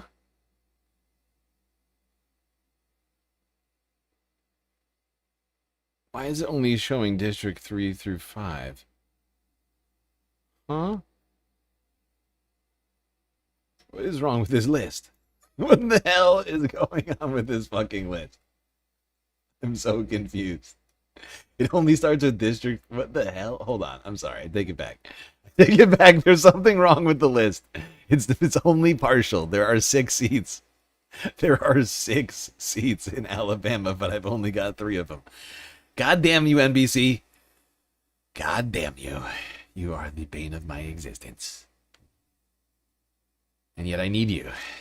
It's a complicated relationship. Where you're looking at that battle for second place. Quickly before you move on from Alabama, Jefferson County, any ETA for when we might have more vote count there? And once we do, could that give us a clearer picture? Yeah, no, it certainly will here. You know, about 11% of the vote here. In the Republican primary, it's more spread out where the vote comes from, and then the Democratic primary. But yes, Jefferson County, where Birmingham is, will be very big. You know, Shelby County, for that matter, too. We have nothing there. Give me those, and we'll have a much better readout on it than we see right here. And just quickly checking in, too, in Georgia, where that battle for second place here. You see here, Derek Dooley now with a 20,000 vote advantage over Buddy Carter that's grown. And again, no Fulton County yet where Dooley should do very well. Okay, I'm the idiot. I'm the idiot who's not looking at my own list. I take it all back. NBC is doing their job perfectly fucking fine. It's me. It's me. I'm the bad one. Awful, awful, awful. Weak, weak, weak. I just didn't read. I made a huge, tiny mistake. Right, I forgot about Alabama's elections. Now this is a complicated one. So the first two in Alabama's first 2 districts, 1 and 2. It's no contest. Same thing for the 6th and the 7th. Now these are important. These are the districts, to some degree. If you look at it here, the 7th and in the 2nd, Shamari Figures, Terry Sewell. These are incumbent Democrats that are in black districts in Alabama who are now under threat as a result of the racist gerrymandering effort underway Republicans are doing in the state. They are not my favorites, but in the general, I honestly think they deserve the vote. There's not going to be a better option, I guarantee, in Alabama. And, you know, you have to make those, I'm already making that decision now. Like, you have to be able to make that decision in a democracy, right? Like, there was no contest. Would it have been better, perhaps, had there been? Yeah, probably. But that's a come and gone. That's a come and gone, right? That opportunity is not happening now. Now it's a result. Now it's a question of protecting democracy in the state of Alabama. But there are 3 races going on, and it's not looking bad. And actually, I take it back. McGinnis, I think the challenger must have dropped out between when I made this and now. Lee has won, so that's a green. Amanda Puchek, looking like she's going to win, although Weaver has not conceded yet. But up 62% to 30%, 37%, with 52% in.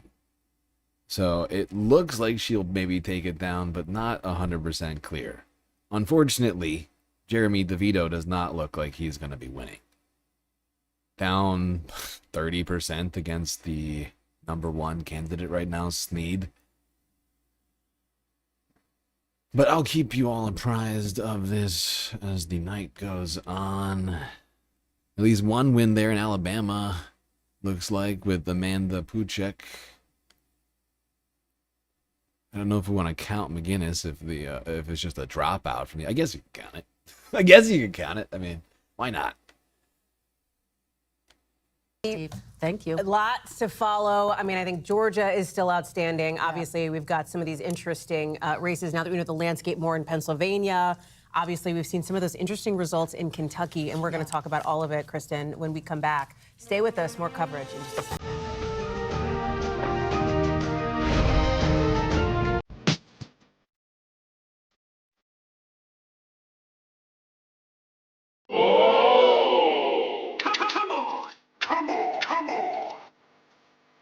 Jumbo.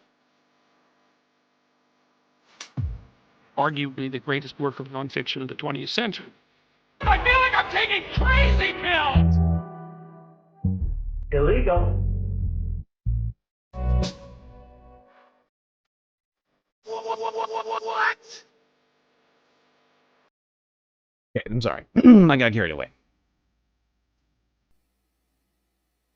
Like it was some some groovy jazz. It's like jazz hop. It's like jazz hop, basically. It is primary night in America. I'm Hallie Jackson. And I am Kristen Welker. As we watch polls close all across the country, the big headline tonight, Ed Gallagher winning the House race over Thomas Massie. A huge show of force for President Trump and his power over the Republican Party. We've got some other projections to make here, too, like in Alabama, NBC News projecting Senator Tommy Tuberville will be the pick on the Republican side for governor there. He'll also face the man he beat to win that Senate seat, Doug Jones, the Democratic nominee for governor. In Kentucky, we've also got some other races that we're watching, too. NBC News projecting Charles Booker will win the Democratic nomination for Senate. An interesting race. He'd been up against Amy McGrath there, an establishment favorite. That's right. Booker will face Congressman Andy Barr, and NBC News can project he'll be the Kentucky Senate nominee. That's good. We're going to put that one down. Hold on. Charles Booker in Kentucky. That was our preferred candidate. That's the galactic candidate. That's beautiful. Let's go. That is good. Okay. And actually, now that I'm doing this, I might as well just stay on Kentucky and look at some of these results, as most of them are coming in In Kentucky, sorry, this is Georgia. There we go. Jim Comer, Jim Comer won 88%. Okay. Kentucky's got 6 districts. No challenge. John Williams here.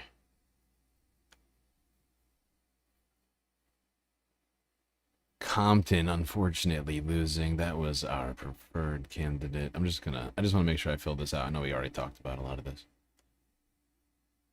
Umu and Michael. Independence. Brewer, unfortunately, losing.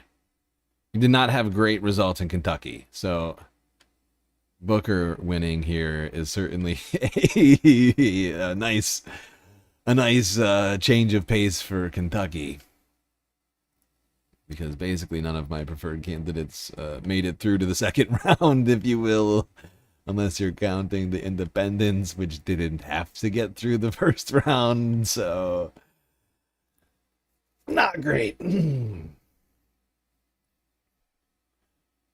Not great, Kentucky.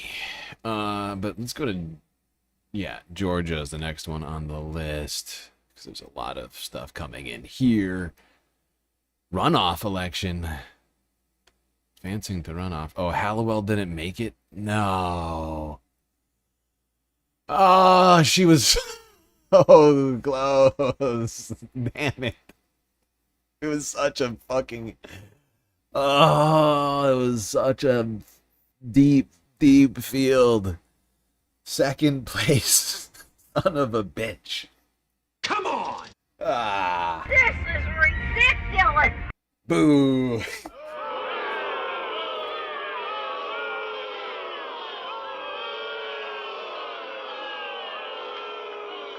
God damn it. That makes me sad because she was so close. So close. Second place out of a field of like 10. All right, 8. God damn. But Griggs took it down by 10%. So I mean, honestly, was she close? Whatever. Sanford Bishop Jr. in the second. No contest. Incumbent. Democrat. Maura Keller winning, who in my opinion this is a good win. She was on my list, as you can see here, as oopsies. Why did I do that? On my list here as my preferred candidate in the third. She's not great, okay? I just think she's better than this guy. This fucking guy. Like, I went through their positions and I decided, nah, I think she's the one. Okay, don't get me wrong. If anybody's expecting a pure progressive out of Maura, don't. Please don't. But believe me, this other guy, Gary, I think Gary was his name? What was this fucking guy's name? Oh, wait, it's right here. Wait, no, it's not. Wait, what just happened? I just lost Georgia. There we are.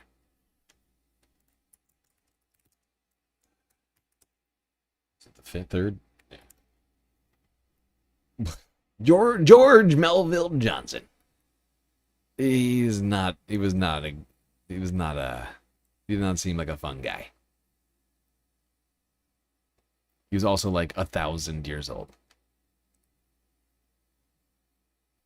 And Maura's like in her early 60s or something like that. George, I think, was like approaching like 90. I was like, this guy, what is this guy even fucking doing in this race? I'm staying in the race. District 4, I hadn't found a candidate that I could support from 4 to 6. And 6 was actually no contest. In the 7th, unfortunately, Norton is trailing Kochicki, but that's with only 16% of the vote in. So anything could happen here in District 7.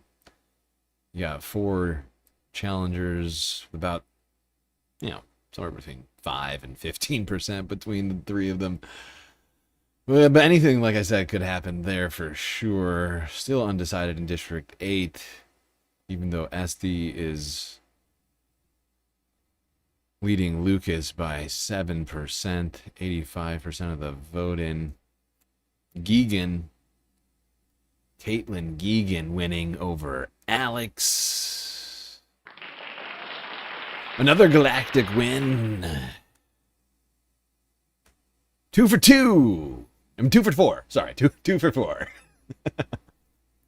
2 for 4. That's not bad. Let's see. What else did I got? 12. Oh, there's more districts. Georgia's got a lot of districts. 14 districts. Oh, damn it.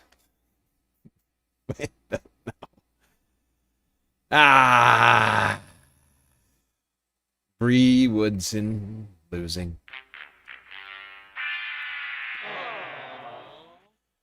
Bree Woodson will not be advancing to the runoff here in District 12, unfortunately losing by, what was that, 16%? No, 14% to Smith. Can't win them all, folks. Can't win them all.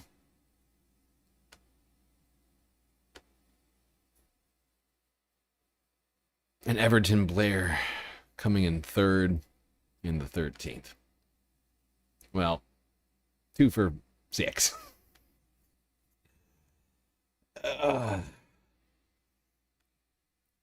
Okay. Not terrible. It could have been worse, I suppose. Could have gotten none. Like in Kentucky.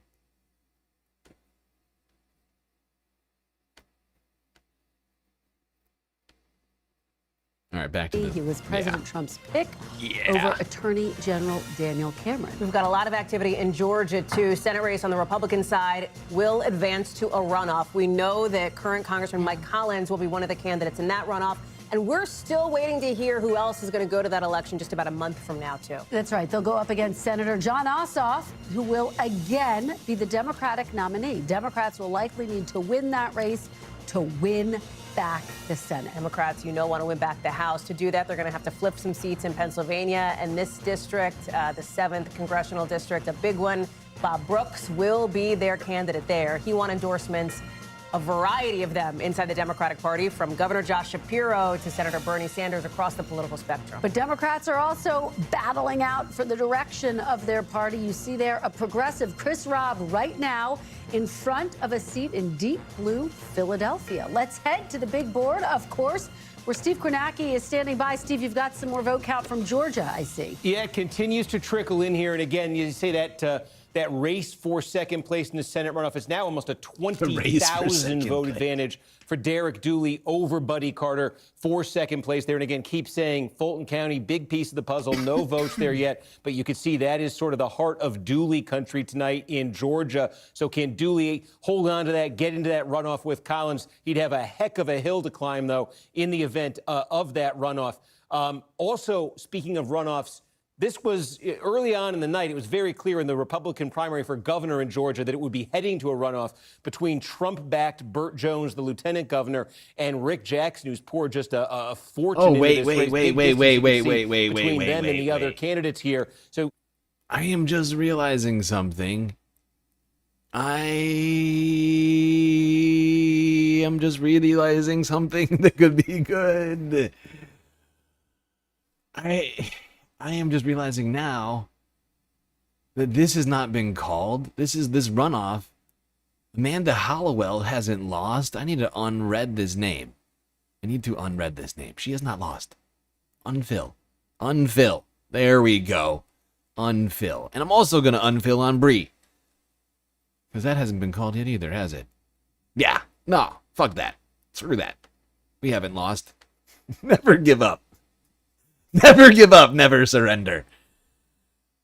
Never give up, never surrender.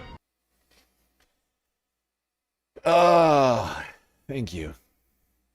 She's in second place. She'll almost definitely advance to the runoff in this case. They're just waiting for the rest of the vote to come in. Oh, this could get interesting. Is there a second round of voting in the runoff? How does that work?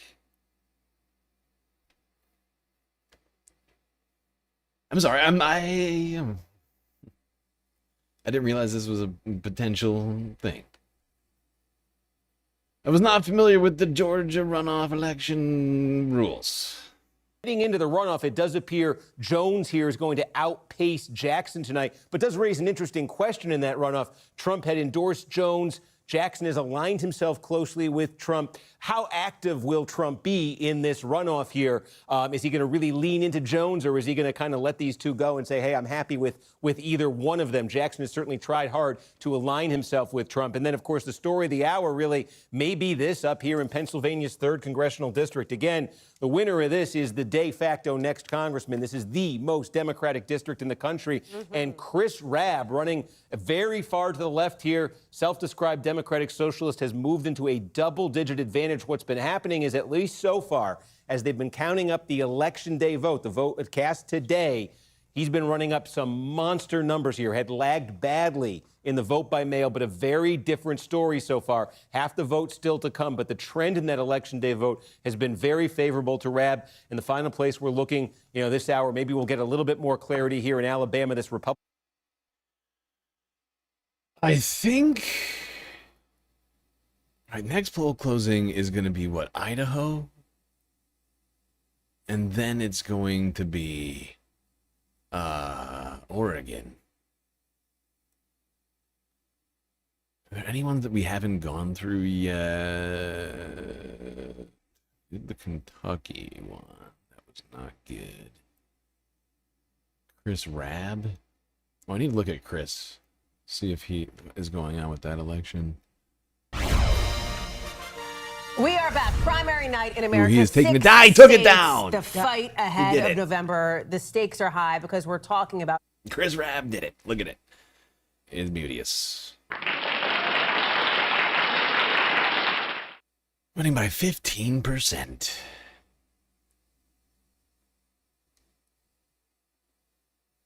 Here's another win. Where is that? Pennsylvania.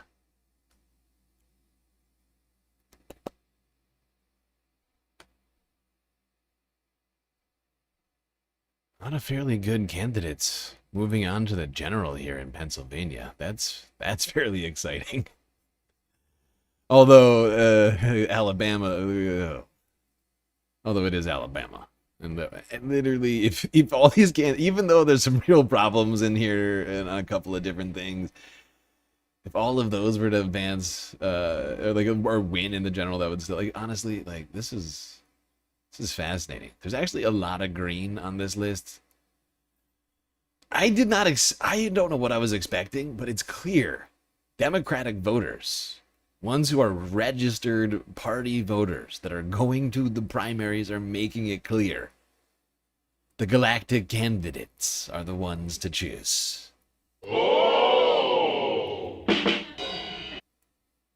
Okay, you know what I mean.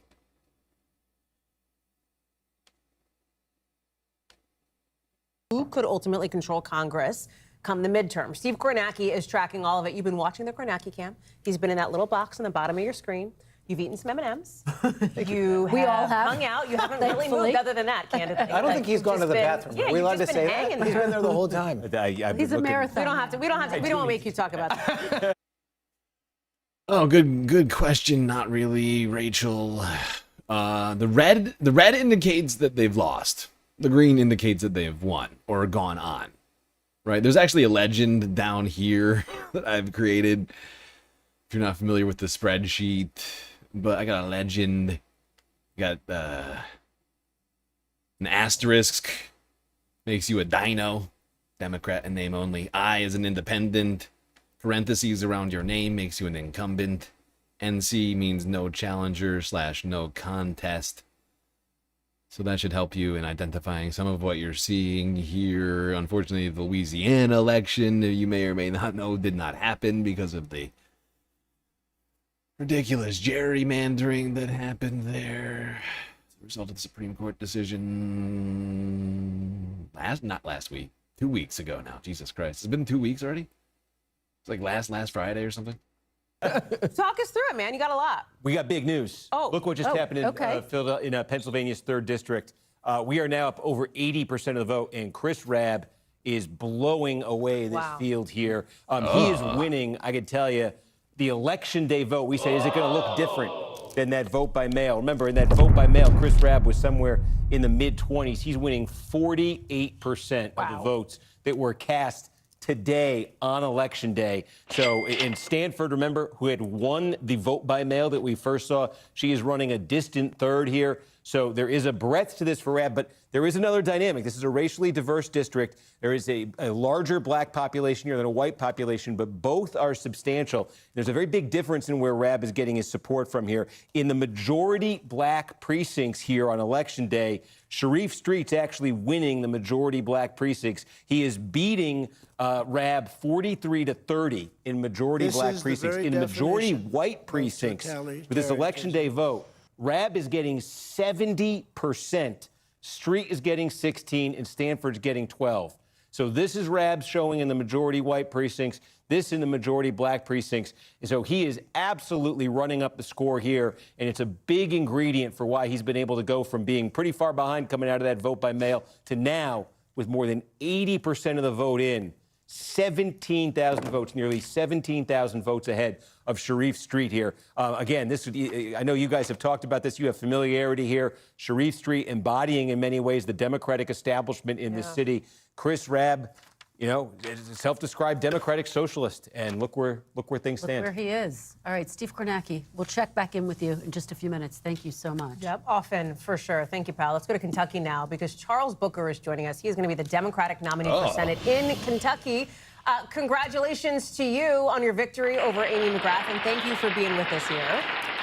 Of course, honored to be with you.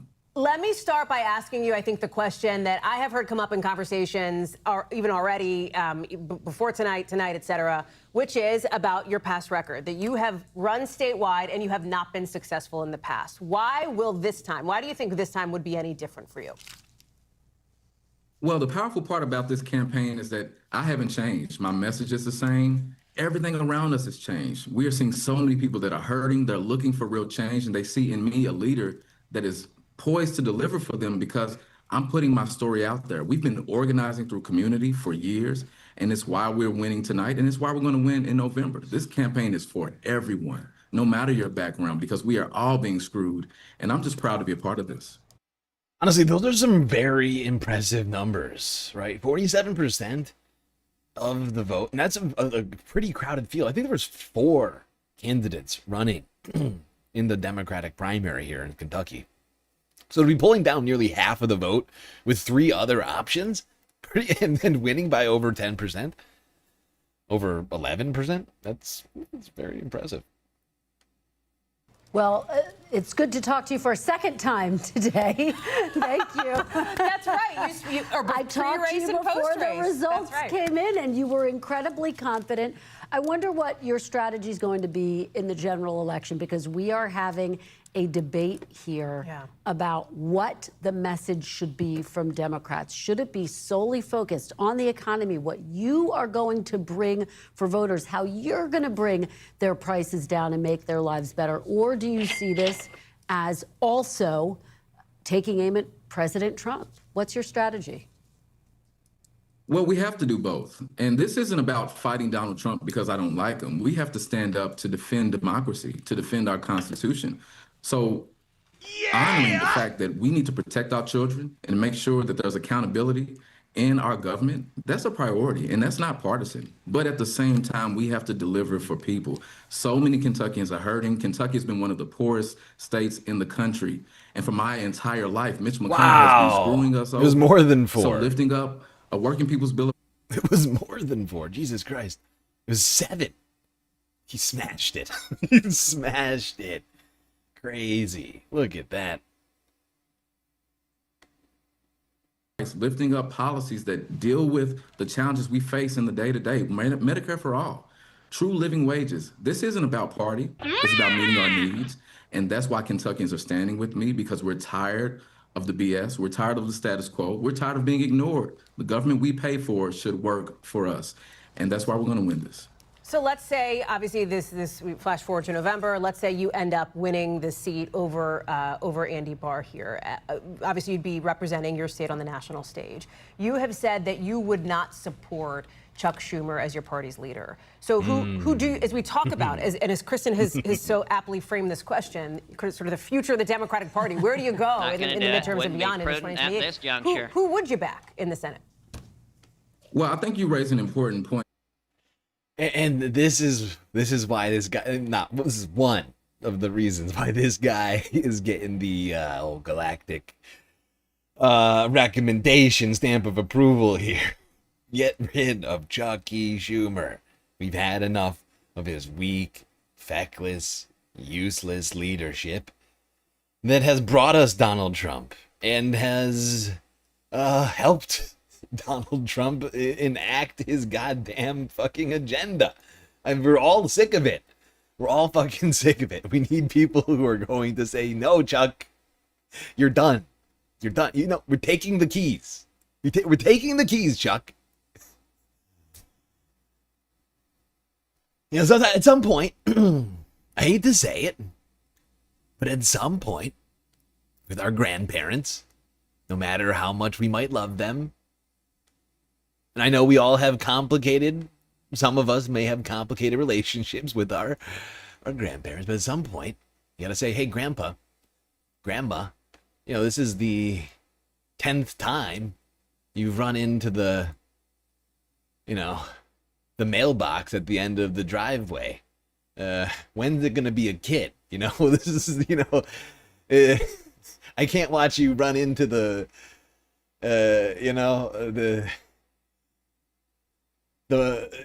newspaper box outside of the store anymore. We're taking the keys, okay, and we're gonna start driving you around. Okay, you can't be behind the wheel anymore because it turns out nobody's safe when you are.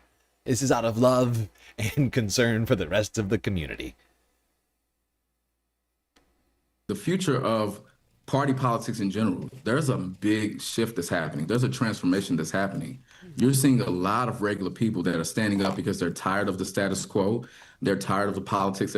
And of course, Chuck Schumer, not my grandpa. He doesn't get that kind of respect. It's for sake of the analogy, right? Because of course you wouldn't talk to your grandpa the way you would talk to Chuck Schumer. Chuck Schumer is a piece of shit. I'm sure your grandpa's a perfectly good guy. He's just getting old, you know? I'm staying in the race. Ignore them, and our leaders that are currently in position have to be accountable to that. But I'm speaking to the challenges we face right now. Because as I often say, no matter if you're a Democrat, Republican, or Independent, we are all being screwed. And so this is a moment to listen to the people, to lift up organizing, to lean into community, to lean into love. That's why we're going to win. And I look forward to bringing new leadership to Washington and holding accountability for the people who deserve it. I cannot help but notice that you did not name a name, or any names, in fact. Is there somebody who you would want to see, if it's not Chuck Schumer, then who specifically? Well, I want to do my diligence. You know, I want to get there and have the conversation about how we're actually. Why do they insist on fucking nailing him down on an answer of this right now? I'm like, he just won. But I would point out that we don't need a new person to put up, right? That's part of the process, right? That's part of the process. When you lose the leader. It's an internal process within the Democratic Party to determine the new fucking leader, right? Like Charles doesn't get to decide, like, unilaterally who the new leader is gonna be, and it's a very political thing, I would point out, right? Like, so it's like they're trying to tell everybody like what his hand is right now, like at a poker table, basically, right? Like, do we all understand this? Like that the nomination of the speaker to some degree is fairly political process. With a lot of like backdoor dealing and stuff like that. You know, people floating to one another all sorts of different ideas, concessions, or whatever to get their preferred candidate, nominated. Yeah, are we all aware of this? I mean, it's like, oh, tell us about your like your very, very like internally political strategy. Like right now, beyond this incredible bombshell, because a lot of people people who are currently in the Senate are not willing to call for Chuck to step down, right? So there's just the revelation that he wants Chuck to step down in itself is pretty huge news. And rather than staying focused on that, like, oh, why do you think Chuck should be taken out, right? Like, talk to us more about why Chuck sucks. They're just like, oh, who do you think should replace him? Literally anybody. I don't know. I want to take you to Idaho now and bring in our reporter, Abby Wilt, from our Boise affiliate, KTVB. She's at the Idaho GOP watch party tonight. Abby, we're so glad to have you with us. Thank you, thank you. And in this instance, not a ton of suspense, I think, in the races that we're looking at. Jim Risch, Brad Little, but walk us through it.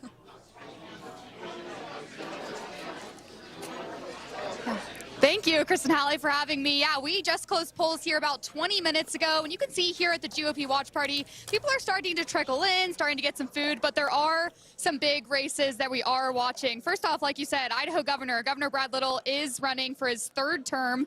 He's been endorsed by President Donald Trump, and most notably against him on the Republican side is Mark Fitzpatrick. He's a retired police officer here in Idaho. He's actually known for organizing a hetero awesome fest in response to pride organizations in the state. I did just speak with him a few minutes ago before I came to A what now? These people, like, these people tell on themselves so much, and they don't even notice. Like, they don't even realize it. It's like, really? Yeah, you need a hetero awesome fest? Yeah. Are you sure you're not just compensating, pal? Hetero awesomeness fest. My fucking God.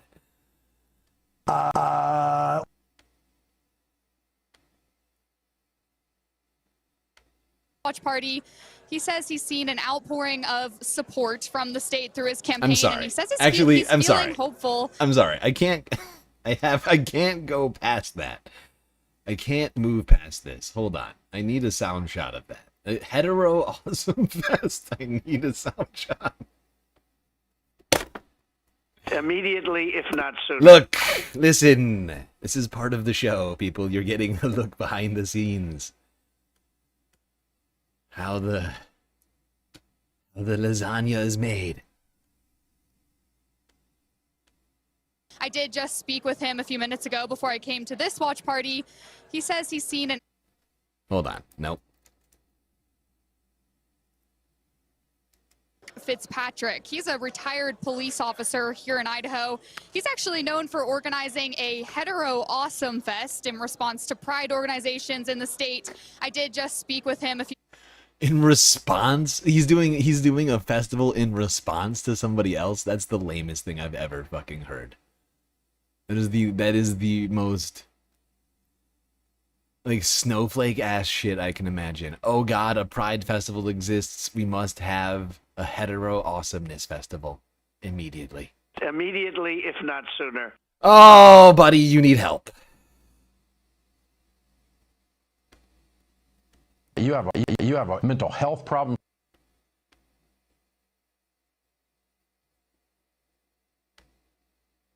Fitzpatrick. He's a retired police officer here in Idaho. He's actually known for organizing a hetero awesome fest in... Hetero awesome fest. Sorry, I'm trying to cut the sample. Okay. Look, listen, look. This is part of the process. Organizing a hetero awesome fest in... There we go. Hetero awesome fest.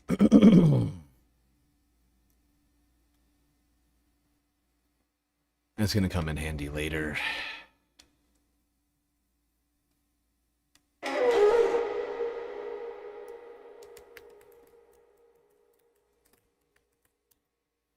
Hetero Awesome Fest. That's a file that now exists on my computer. How good. Organizing a hetero awesome fest. Get your shit together. ago before I came to this watch party. He says he's seen an outpouring of support from the state through his campaign, and he says he's feeling hopeful as he goes into tonight. Now, also to note, both of Idaho's House seats are open. Mike Simpson and Russ Fulcher are both running for re-election in their respective districts. Idaho's Senate seat is also open. That's where Senator Jim Risch is vying for his 4th term. Lots of people here supporting Risch, and Fulcher is in the building with us. And on that note, there are 3 Democratic candidates and 4 Republicans. Now, Idaho hasn't sent a Democrat to the Senate since 1974. So if that were to happen, that would be a big deal for tonight. Oh, God. You know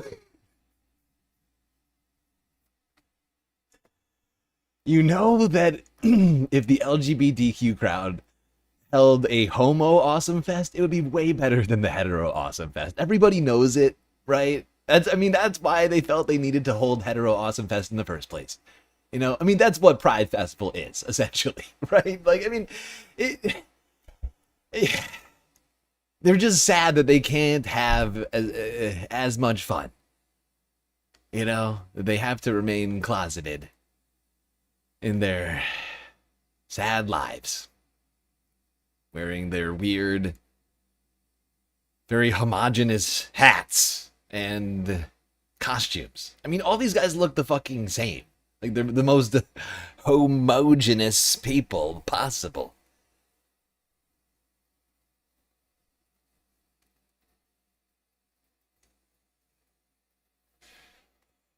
How long until the next polls start closing? I'm looking here.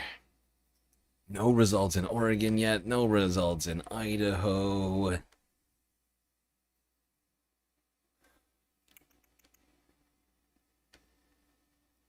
Here. We also know that Democrats in Georgia, in their statewide success, Joe Biden was able to narrowly carry the race in 2020. Democrats won those Senate runoffs in 2021, and Raphael Warnock was able to get elected to a full term in 2022. Democrats in their successes in Georgia statewide have had black candidates on the ballot statewide. When Joe Biden won that in 2020, that was, Warnock was on that ballot. He made the runoff from that election. Warnock got himself elected in 2022 outright, over Herschel Walker. So Democrats, and we've seen an interesting dynamic tonight, too, by the way. This is a bit of an obscure point, but in these state Supreme Court races that we're getting some attention here, where the Democrats put 2 candidates up. One of those candidates was white, one of those candidates was black. Now, unfortunately, this is just a result of combination of things, stress and schedule over the last month. I didn't manage to get to the governor's races or the state, the state attorneys general, things like that for these races. I am going to try and fix that by the time we get to the next election, which is California, Iowa, Montana, New Jersey, New Mexico, and South Dakota. That's right. In 2 weeks, I have 6 more elections all on the same goddamn day. Thankfully, I've already made some real progress, some real headway there. I've already done most of the House elections in California, which is one of the biggest. It is the biggest, actually. House lists that I've got. 52 fucking seats in California. Almost double anybody else, aside from Florida, who's almost got 30. But yeah, I'm gonna be trying to get on those more, because those are important too. And you have races here. We're not talking about them, right? I can't tell you whether or not Keisha Lance Bottoms is better than Jason Estevez or Michael Thurman, because I don't have the information I should have. Awful, awful, awful. Weak. Look, if I hadn't gotten demonetized for like a month ago now, I would have done all this at this point. I've been in a deep, dark hole. The African-American candidate is running far better tonight in those court races than the white candidate is. There are some gaps in these counties that we're seeing of 30, 40 points between those candidates. So, this will be, just by nature of Georgia, it's a competitive state now in every presidential election. The increasing Democrat, we've seen this now trend now over the last decade or so in this Atlanta metro area. The Democrats have been doing, they didn't do quite as well as they were wanted in 2024, but overall there's a very... By the way, look at this list for California. It's pretty intense.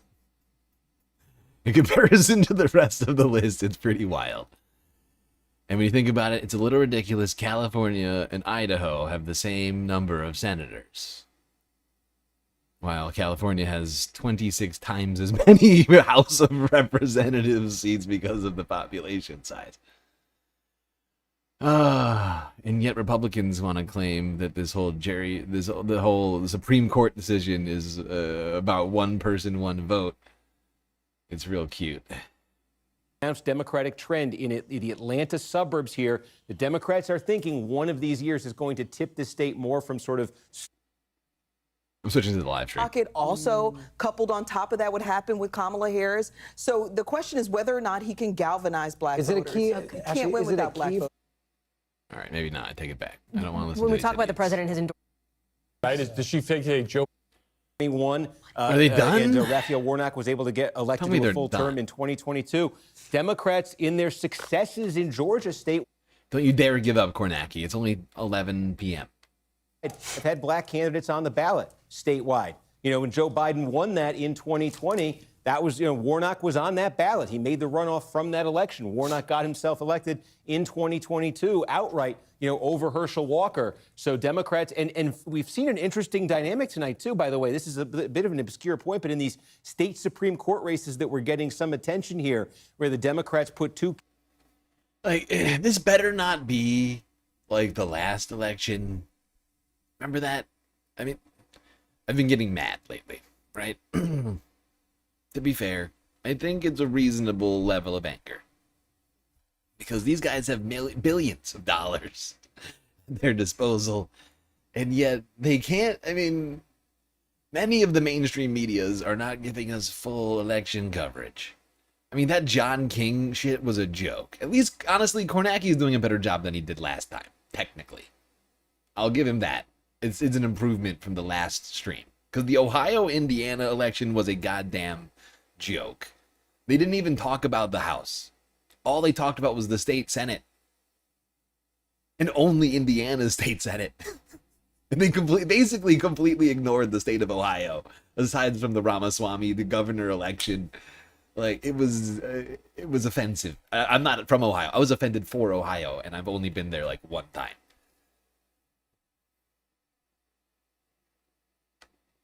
It's up. One of those candidates was white. One of those candidates was black.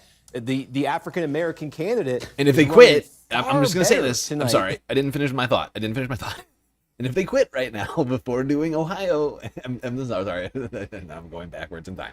If they quit before doing Oregon and Idaho, I'm going to be upset. I'm hoping they don't. Because, democracy and all that. You would think that the news media would care. Little bit, maybe. Just a thought. Just thinking out loud. Obligated to weigh in if anybody We brings did, up I don't know, about 17 hours ago when we were in the first couple of hours of this broadcast, we did sort of lovingly tease you about how you're going to want to have some thoughts on Texas, but it was so interesting. Kristen made the really excellent point that this is a dramatic endorsement for the president. It is a candidate who, Ash, I'm sure you'll want to weigh in here, who Democrats are kind of licking their chops about in a state that, as you well know, how many times have you talked about and reported from Texas about how Democrats are hoping that maybe this is the year. Yeah, maybe this year. Look, so I will tell you, this endorsement is pure Trump from everything I've been able to tell. And I've been trying to report this out for months. And at no point in my reporting journey on this story has anyone told me that the president was particularly close to endorsing Ken Paxton. Okay. It was either that he was going to endorse Cornyn or he was going to stay out of it. Okay. And I think some of that is, candidly, the bias of a lot of these sources who wanted to see this happen.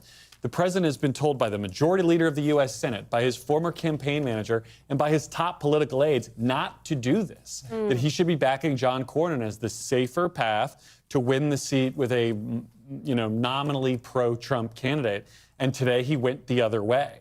And I think so much of that is this feeling of essentially his own political oats, his own political power that he has after knocking off all those Indiana, state house members. Bill Cassidy, he knew, I think he felt confident he was going to beat Massey tonight and decided he was going to make the move that he wanted all along. But now he owns this in Texas, and it could be almost certainly the most expensive Senate race maybe in history we're going to see right now, with Democrats, as always, champing at the bit to go after what now looks like a potentially winnable race. And Ryan, that's what we've been talking about throughout the course of this night, the money aspect of this, where Republicans are going to have to pour so much money into Texas now that could have been used to defend other battlegrounds.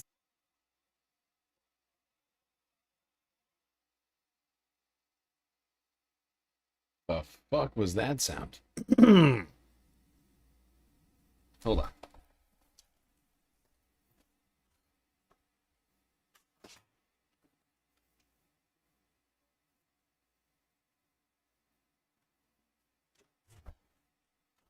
Okay, whatever.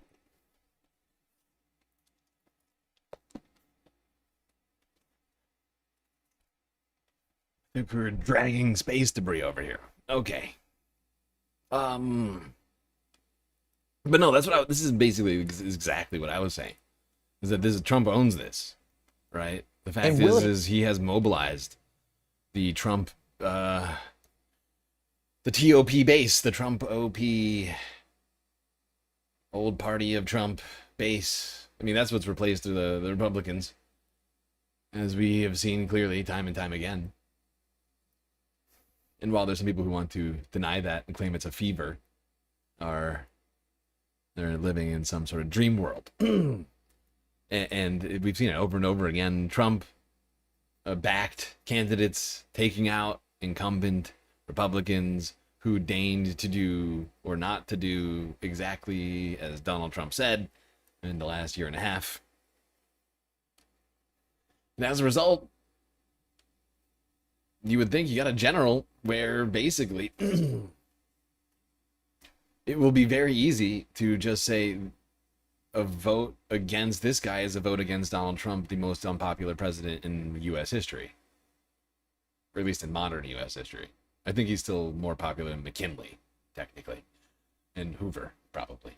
But he's not good. He's not doing well, and it basically is giving Democrats the opportunity here to make the midterm just a full-on sort of, why can't I think of the word right now? Like an anti-Trump vote, essentially, which is why, once again, since that would be such an easy sell with Trump being as unpopular as he is right now, is why we progressives, people to the left of the Democratic establishment, need to be doing everything we can to push for the best candidates here in the primaries. It is so incredibly important. It really is.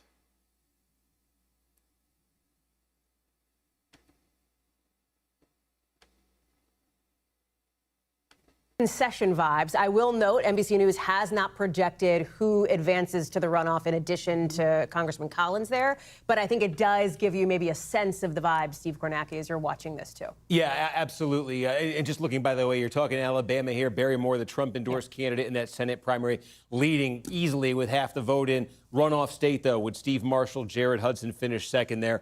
Yes, in that Senate primary in Georgia, the advantage for Dooley, we talked about that, near 30,000 votes, and he's doing very well. Oh, I got more results over here now as well. Alabama House primary coming in, results here in this was already expected to some degree, but it has been called. Amanda Puchek declared the winner. Another galactic victory in Alabama's 4th. Not bad. Not bad. 2 of 3. Looks like Jeremy DeVito will not be advancing to the runoff. Snead and Davila look like they're the ones who are gonna make it, unfortunately. But not bad. 2 for 3 on those who were in an actual race here in Alabama. Of course, 4 of 7 who had no challengers. 2 of those 4 are incumbents. All right, I'm just gonna keep checking the results as we watch the live stream here. Try and keep you all apprised of the latest. Area. Big piece of real estate there, Fulton County. Just haven't heard from anything there. If it goes anything like this, there's no way Carter could catch him. It would have to be some, what a football analogy. It's 3 Hail Mary passes in a row or something. Another galactic win. Well, not a win, but another good look. Advancing to runoff in Georgia. Amanda Hallowell. I called it too soon on Amanda. She's making it. I'm sorry, not Amanda. Yeah, no, Amanda. There's 2 Amandas. Amanda Puchek and Amanda Hallowell. One in Alabama, one in Georgia. Well, I can't green her because she hasn't won. But she is advancing to the runoff, which is great. And Bree would, no, there has not been a second yet advance to a runoff yet here in District 12. I'll let you know. But right now, it doesn't look like Bree's going to make it on that one. Not looking good. And Norton's behind by 16 points. So for Case Norton and Bree Woodson, uphill battle. If there is a battle to be fought even left. But once again, I'll try and let you know what's happening as the night goes on. And actually, will this message be one that emboldens other? Idaho and Oregon should be starting to come in, I think, in the next couple minutes, right? Or wait, is Idaho West Coast or is it Mountain Time?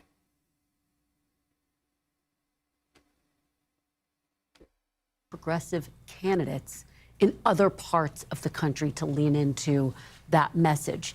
And what are the implications of Thomas Massey losing tonight? What are you obsessed with? I would say 2 things. Obviously, PA, got to tell you, but the 4 battleground districts as we look ahead to November. Bucks County, my home county, but the dynamics there could be it, right? That could be everything when it comes to control of the House of Representatives in November. The other thing I'm obsessed with, dude, it's gas prices. It's gas prices. What is going to happen to them? What's going to happen with, the geopolitics, the Strait of Hormuz, the war against, but that is something every week people are going to the gas pump and filling up their tank. And so when you talk about affordability, the K-shaped economy, all of this, it's going to be a part of this conversation moving forward. Well, what's so interesting is when you talk to a Doug Jones, is he going to try to suspend the federal gas tax or the gas tax in Alabama? He said yes. We're hearing a lot of people say yes, and yet federally it's so much more complicated. I actually don't think they're going to do it. If we're taking a bet on it. I'm obsessed with one more thing.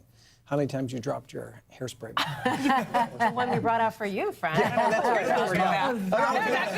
That's it.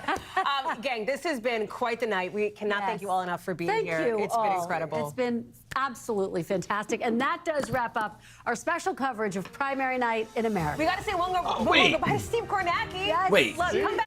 What are you guys talking about? What are these? What? I am offended. How rude. They're doing it again. How much are these guys getting paid? I mean, I hear Kornacki's getting like $2 million a year. He can't stay up to do Idaho and Oregon. Is there anybody in here from Idaho and Oregon that, I assume is now incredibly offended that they're just going to ignore you like that? Oh my God. It's over, everybody. No worries. How rude. How rude.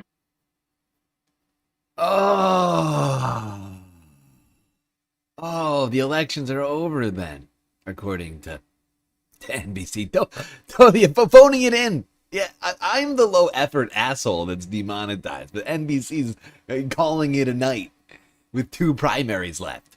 What a bunch of assholes.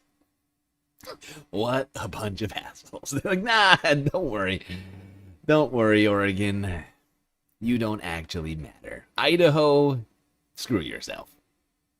By the way, the results are now coming in for Idaho and for Oregon. This is bullshit, dude. Look at this. The results are now just coming in. Oh my God. As these guys are signing off. What a bunch of low-effort assholes. Inauthentic, low-effort dickbags at NBC. Sorry, guys, but it's true. I'm the one that's demonetized for being low-effort right now. But you can't be bothered to do the democracy stuff. Well, here you go. You got results filing in here in Oregon.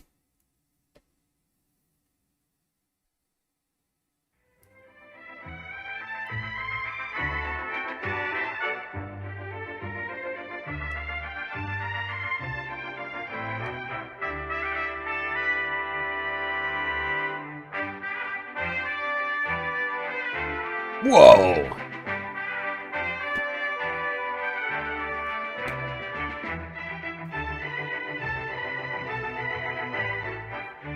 I'm sorry. There was a giant mosquito on the space station. I don't know how that's possible. Let's not question it. Well...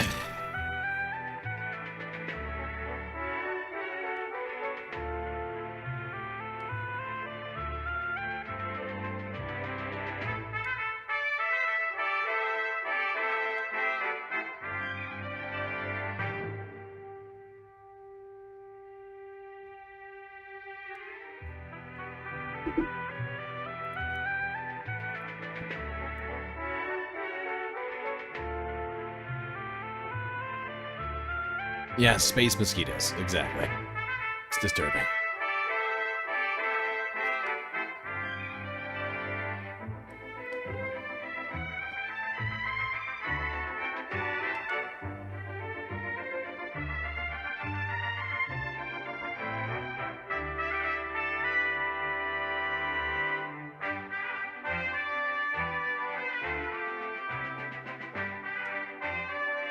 Harry, I mean, obviously when the president said today that he was about to endorse in Texas, everyone was waiting to see if it really happened, and then came the Truth Social post. Yeah, it really happened. It really happened. And I can't think of an endorsement in Republican politics that has ever been as important as Donald John Trump's endorsement. And you see it in Texas. You saw, obviously, in Kentucky earlier tonight. You saw it in Louisiana over the weekend. And you see it in the Texas polling as well. Because just take a look here. Impact of Trump's endorsement, Texas Senate, among Republicans.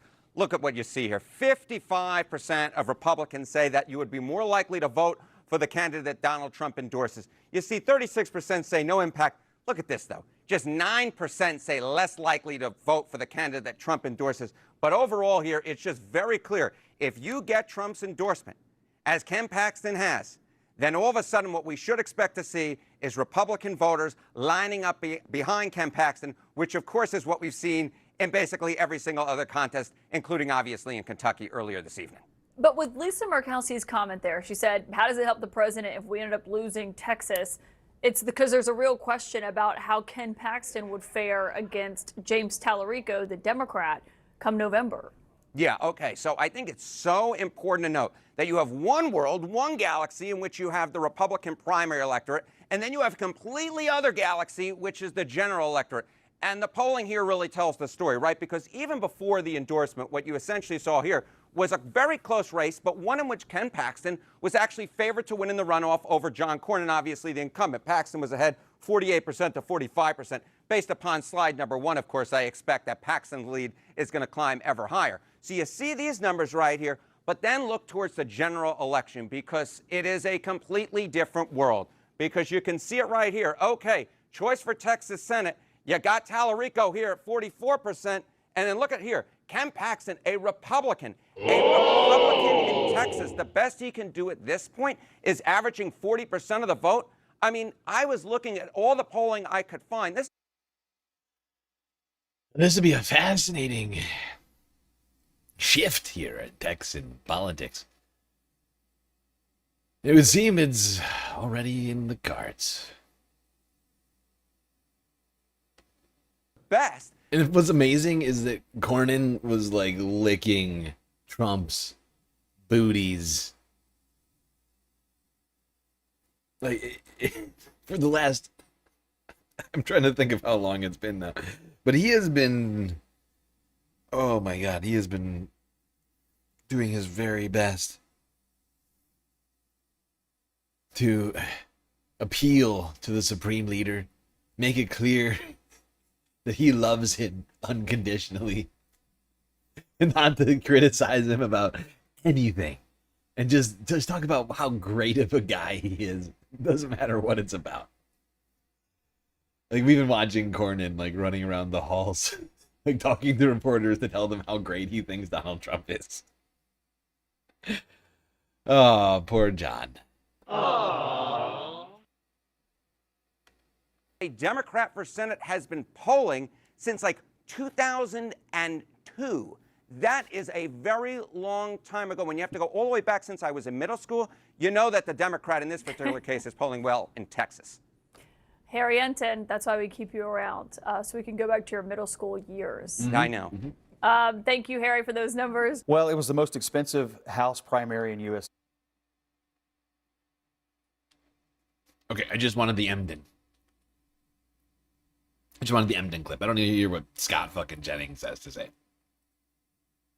Oh, Scott's got things to say. Great. Great.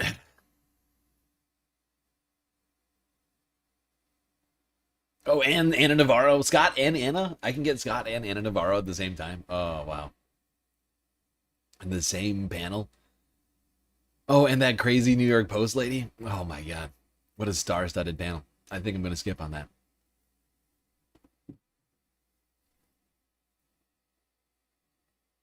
I think I'm going to skip on that. Hope nobody's offended by me not wanting to hear that. I think everybody here knows that those Abby Phillip roundtables aren't my favorite. I don't find them to be all that productive and really more frustrating than anything because of the opinions they decide to bring on.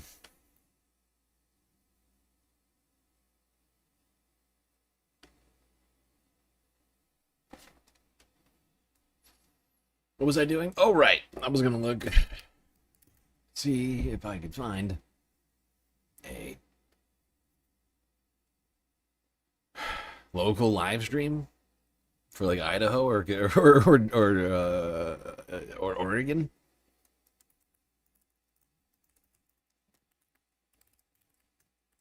Right? You would think that would exist. KGW News, of course. Yes, KGW. You're my hero.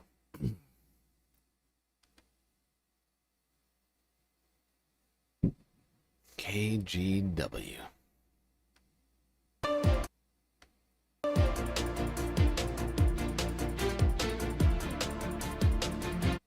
Values.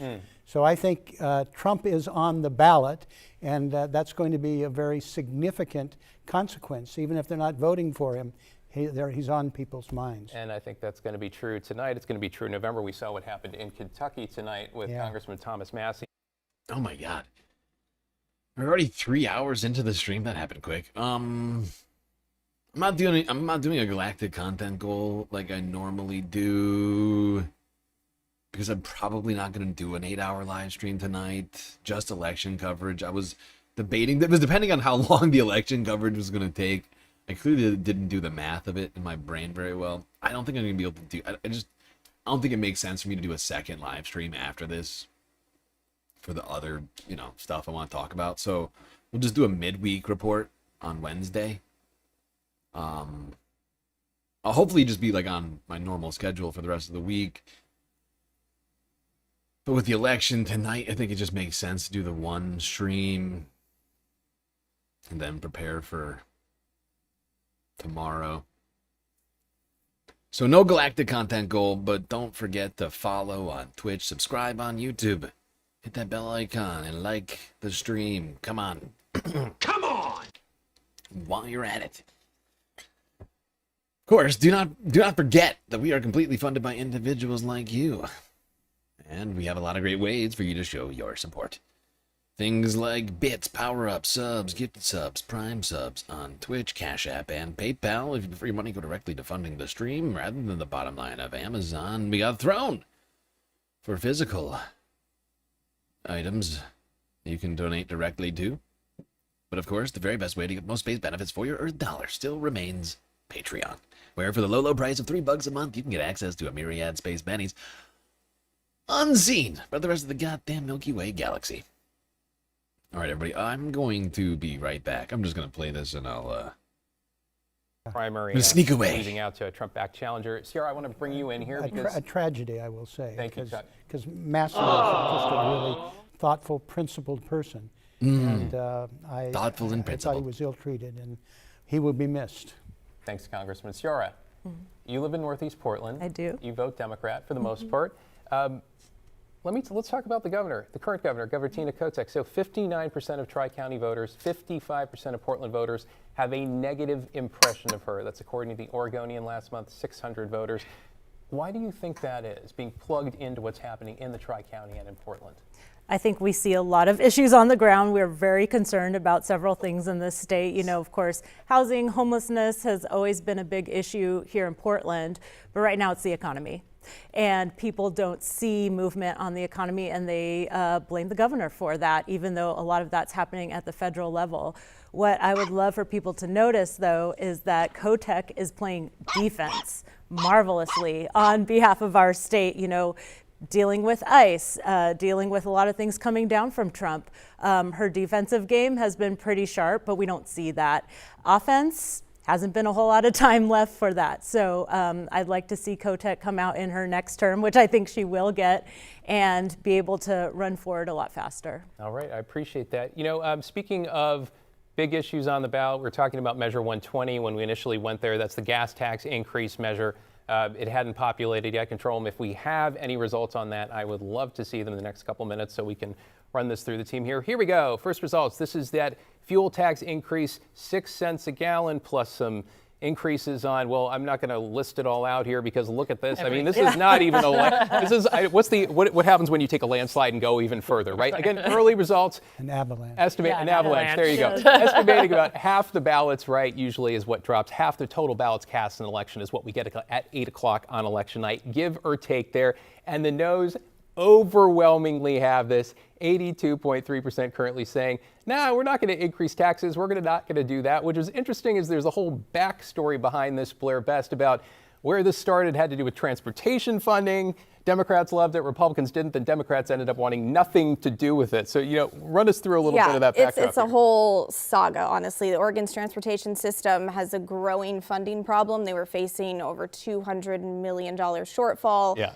So state leaders, warned that would stop work that ODOT was doing. It would lead to hundreds of ODOT layoffs during the 2025 legislative session. And this went to a special session, right? The governor had to bring everyone back, spend a bunch of taxpayer money to try to get this done. And they ended up passing something, a scaled back version of the original transportation tax, but it did include a hike in the gas tax. But then Republicans launched that referendum to oppose it, to stop it. And basically they gathered enough signatures to force a statewide vote. So it went on the ballot. The Democrats said, no, let's move it up, right? Sure. There was the whole back and forth, whether May or November. It ended up being in May. That's why we see it now on our ballot. And so basically, if approved, it would increase the gas tax by 6 cents. And if rejected, it would be blocked. It's an avalanche, it looks like. Any surprise here? This is like nobody wants anything to do with this. I'm actually surprised how wide the margin really was. Okay. I was convinced the no vote would be successful tonight, but 82 to 12 is, that's a message. That's not just a vote. And I actually think that's a message that all of our elected leaders need to hear. That's not just an anti-tax message to me. That's also an accountability for how tax dollars were spent. And that should be a big part of the discussion between whoever the Republican candidate is and the governor. There's going to be accountability messaging that needs to happen ahead of November. It's interesting that you bring that up because I just want to bring up an Oregonian poll that was done maybe 3 weeks ago here, and it has to do with the most important problem facing the region and Portland. And hands down, maybe 4 years ago in the cycle, it was homelessness. Hands down. People are saying homelessness, addiction. I think we have a graphic there. The interesting thing about this, and this is 600 voters again across the Tri-County, a third of them from Portland, is look, this is a few weeks ago. Homelessness, 33% say it's their most important issue, but that is down from 48% who said so last year. Poor leadership and government management, 19% say that is the most important issue. That is up from 15% who had it number one last year. And taxes, wow. So 3% last year said it was their most important issue. According to the survey against 600 voters, 11% said it's their most important issue. I feel like there is this nexus here, and Congressman, maybe you can speak to this too. So it's not just the tax, it's not just homelessness, It's not the taxes. It's not just the taxes. It's not just the leaders. It's where they all meet. I mean, 73% say the government's doing a poor job of spending tax dollars to address homelessness. 83% in Multnomah County say this. That trend is definitely getting worse, as Rebecca mentioned, in terms of the accountability aspect and feeling like people feeling like they're getting value for their dollar. What's your take? I think absolutely the case. Part of the backstory, I think, on this transportation initiative is the news. The cost of the Columbia River crossing has ballooned. The interstate bridge. It's just unbelievable. I have a hard time keeping track of the numbers. I think we're like $7 billion or something now. But part of the problem is that it is focused around the gas tax. I spent a long time in Congress working to raise the federal gas tax. It hasn't been raised since 1993. But in the last 10 years, I concluded that's the wrong approach. The gas tax is limited in terms of taxing fossil fuel in a way that the public doesn't like. It is going down with more fuel-efficient vehicles. We need to shift, and Oregon was one of the leaders in mileage-based, but we're going to have to tax it differently. And I think it's time to just get rid of the gas tax. I think the way they all converge, if I can jump in, is what you're describing is quality of life issues. Back, everybody. Sorry for the delay. There are certain things that pop up Just needed a momentary break. Really peaking in Oregon, and people walk Don't out you of worry, doors we're every not day. nearly That's done. the struggle they face. That's Still quality got to of life. cover It's not just one issue, and that's been the the struggle results, I think and they are in coming Oregon, is they in want to solve one hot. problem at a time. And what you're seeing in these polls, what you're seeing in the results Immediately, tonight, are if people not struggling sooner. with finding the quality of life they want. And for some people, that's a tax increase. Okay. For Oh, 82% whoopsies. of Don't do Oregonians that. Today, it's Be not. cool, man. That's not it. Especially Come on. considering everything Come that's on. come down to the federal There level we with the war in Iran and where gas prices are sitting and all of that. Sierra, Okay, Oregon, where are you? There you are. Okay, I hadn't yet, and a lot of people have said this, on some of these races, like I said before, Oregon and Pennsylvania, unfortunately, thoughts, is that sentiment real? What didn't quite get through. happened Honestly, on a number of these, I didn't get all the way through these lists to be able to give an, like, or at least put a candidate down in there. I mean, with the caveats or not. Oregon, no different. I missed on the 6th and the 1st. It's a fairly especially in Portland, and agreed complex process, and considering the stress last couple weeks, few weeks, we want to make sure it's been difficult. Included. We want to make sure to keep up. that we do as well as we possibly can. But here we are. In that perfectionism, we lose the opportunity to launch and then iterate. Spoken as a true entrepreneur, I know. But okay, she's annoying me. All right, here we go. Let's look. So in the first, since we have nobody, doesn't matter. 2, 2nd district, Dawn Rasmussen currently trailing by quite a lot. 4th place with 7, 8, counting write-ins candidates. Yeah, behind by thousands of votes right now, although they are coming in hot. 5,000 behind the leader, 500 behind the next candidate. Not great. And in the 3rd, looks like Salas lost already, with Dexter being declared the winner there. That's a galactic disappointment. Same thing in the 4th district. Melissa Bird here, losing to, can't remember the name of that one. Hoyle. It's another galactic loss. Very sad.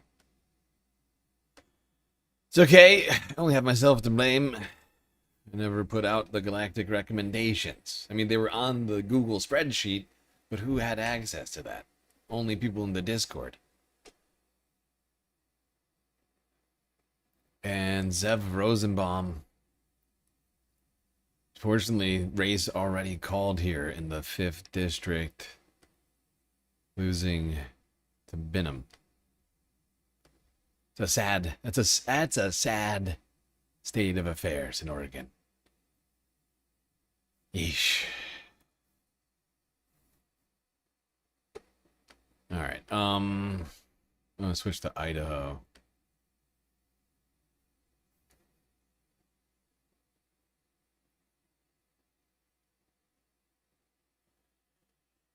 Okay, well, the one person that I have down for Idaho, Kaylee Peterson, is currently winning, although still very early, winning by 75%, 3,500 to 500 votes. Kelly Peterson with 17.7% of the vote counted, really trouncing Brungart. Whether or not that will hold, unclear. I did not have a recommendation for Idaho's 2nd district, I'm afraid. But for Senate, David Roth, who is the person that I have recommended for this position, which would be huge if we could flip a Senate seat in Idaho. David Roth is winning right now by 40% against Brad Moore. Nicholas Bonds might as well not be in the race back here with 666 votes. So that's at least potentially, and votes keep coming in. Still holding the lead.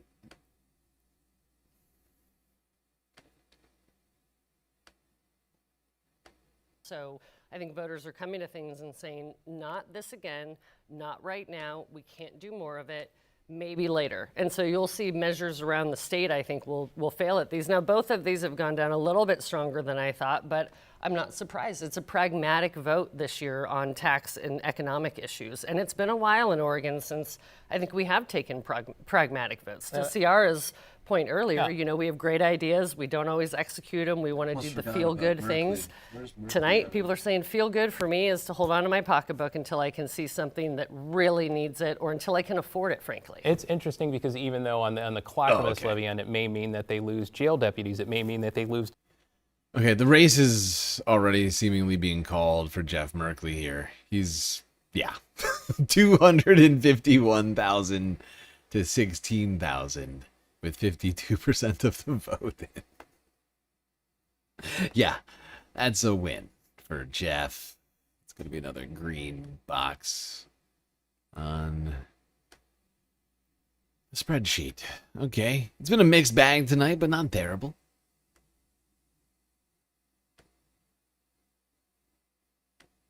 It may mean that they lose patrol deputies. And you can poll people, and the first thing they'll say is public safety is my #1 concern, does not equate to a vote for a tax increase for public safety. That's one of the challenges of how you measure public opinion and what people care about versus what they'll do with their vote. Those are very different. You know, Blair, they can be different. You spend most of your time covering Multnomah County and the city of Portland, you know, the biggest population here, and we talk about the tax burden and reflecting some of the results we're seeing in Clackamas and Washington County. We talk about the tax burden, especially on small businesses, for example. What have you seen and what's really happening on the ground day to day? So I talked to a lot of small business owners, and it's tough, right? It is tough to run a small business in Portland. A recent study shows that Oregon ranks among the worst states in the country for first-year businesses failing. It happens all the time. And what I'm hearing from small business owners is that it's mainly these unexpected fees that are specific to the city of Portland, mainly permitting fees. I talked with one woman who owns a home goods store in Northwest Portland. She had to pay $5,000 in permitting fees just to expand her business to open a little office in the back. So I'm hearing from people that their budgets are blown before they even open the doors, and it makes it really tough. And then we have, as you mentioned, public safety. People are breaking in, vandalism, theft. They have to cover all those costs, and they're not necessarily budgeting for all of that. You mentioned public safety cuts. The city of Portland is facing one of the largest cuts to the police bureau in recent years, a $21 million cut. The DA's office in Multnomah County is facing its largest potential budget cut in Multnomah County history of $2 million. So it's a really rough time, and business owners, Portlanders, they see that. They see all of their tax money going towards homeless services, that crisis getting worse. Recent data shows 18,000 people are homeless on the streets of Multnomah County as at the slate of March, I believe, and some 9,000 are unsheltered, so physically living outside. I find it fascinating, the framing of this, the conversation. I mean, Oregon basically is the reason why, I mean, Oregon made homeless people illegal last year, or 2 years ago now, actually. I think Grants Pass was 2024. But the city of Grants Pass basically brought a case to the Supreme Court to make it so that they could make being homeless illegal, which the Supreme Court greenlit. And, like, rather than treating homeless people with dignity, like, we are incarcerating them, which costs a crazy amount of fucking money. Rather than just leaving them where they are and helping them where they are, like, we're putting them in prisons or wherever else, and it's costing a fuck ton of money. And like, you know, I just find it fascinating because it's like, oh, why are we spending so much money on homeless people? Like, that framing is just weird to me. What I say to my... It's like, because we have a system that creates homeless people and then we demonize them and we put them in incredibly expensive prisons. Where do you want me to start? David Lee Roth. Nope, I don't think his middle name is Lee. If it is, that's crazy.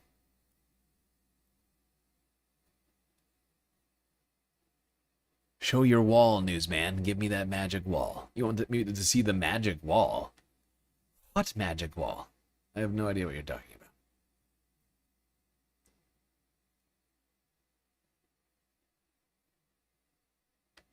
I don't have a news wall.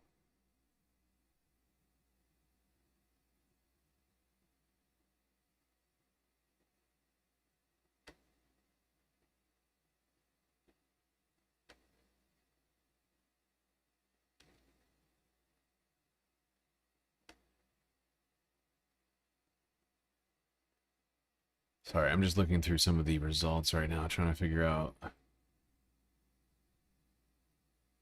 Yeah, it looks like Bree Woodson's not going to advance to the runoff. It's going to be Smith and George in the 12th district of Georgia. But Amanda Hollowell is going to. However, she's, at least in this one, it was 10%. She was down 10% against Griggs, but we'll see what people decide here. With that, I think at this point we have covered all the elections and generally know what's going to happen here. I think it looks like Katie Peterson's going to win. I could be wrong because there's not a lot of vote in yet. She's currently up by 75%. I guess I could wait longer for more to come in on Idaho. Is there a Senate? Oh, right. David Lee. And now I'm calling him David Lee Roth. God damn it. Look what you've done.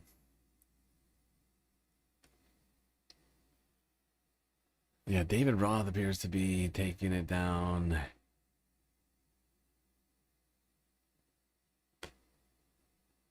On the Senate race in Ohio. I mean, I keep calling Idaho, Ohio.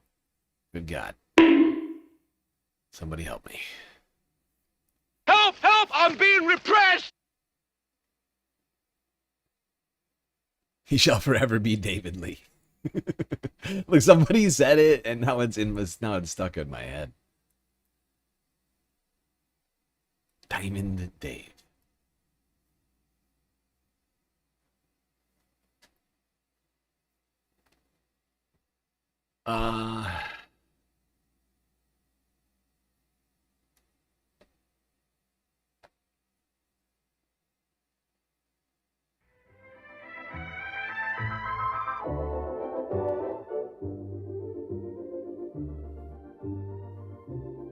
Okay.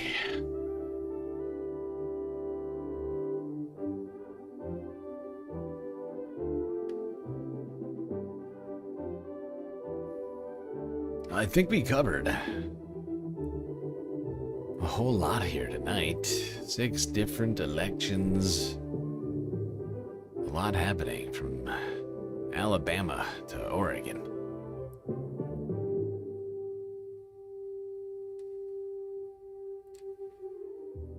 I think best result may have been Pennsylvania. Not counting Josh Shapiro, who was running unopposed. Just looking at the map here. Although, actually, some of these were no challengers. But honestly, it wasn't bad. It wasn't bad when you look at it.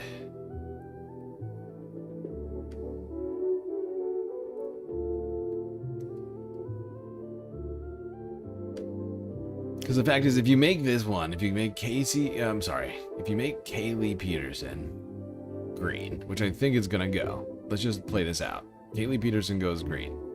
Amanda Hollowell. I think Case Norton's going to lose. He's in like 4th place or 3rd place right now. It's not great. I could be wrong. That could change. I'm just doing a prediction. I'm doing a prediction now. Okay, say David Roth wins, Kaylee wins.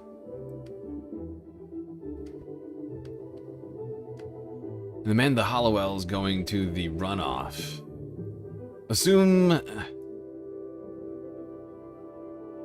Let's assume she wins and Dawn Rasmussen loses, because this one certainly is likely for her to lose.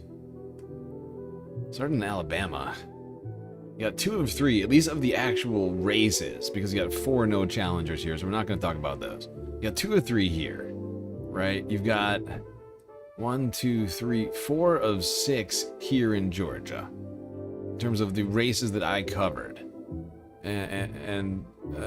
Or like, you know what I'm saying? Like, that's good. 4 of 6, 2 of 3. That's a 66% win rate. Kaylee Peterson, David Roth, and that's 100% right there. Bad 100% loss rate here in Kentucky, unfortunately, with Brewer, Compton, and Petrie all losing. 1 of 4 winning in Oregon. I'm sorry, but I take it back, because so it's actually 1 of 4 in Kentucky because Charles Booker won, and 2 of 5 in Oregon.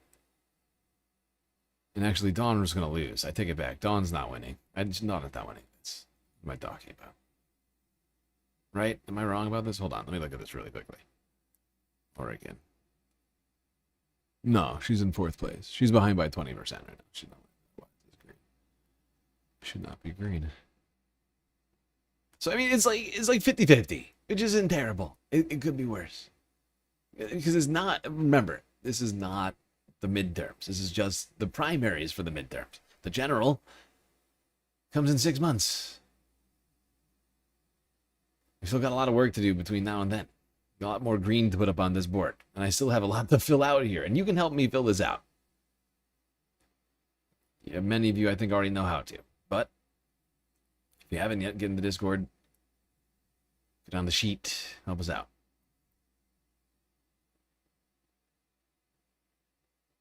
Not terrible. And Pennsylvania, and let's not forget Pennsylvania. A lot of good wins here. Yeah, I think it was a win-win. Win-win-win. For this election day. Next primary election day will be the 2nd of June, giving me plenty of time to prepare. Not just for June, but hopefully I can start getting ahead of stuff. Now that I've sort of pulled myself out of the deep dark hole I was in earlier after getting demonetized. Think I'm feeling prepared enough to really start hacking away at all of this. It really is. It takes up a lot of time and energy on top of my already fairly demanding schedule.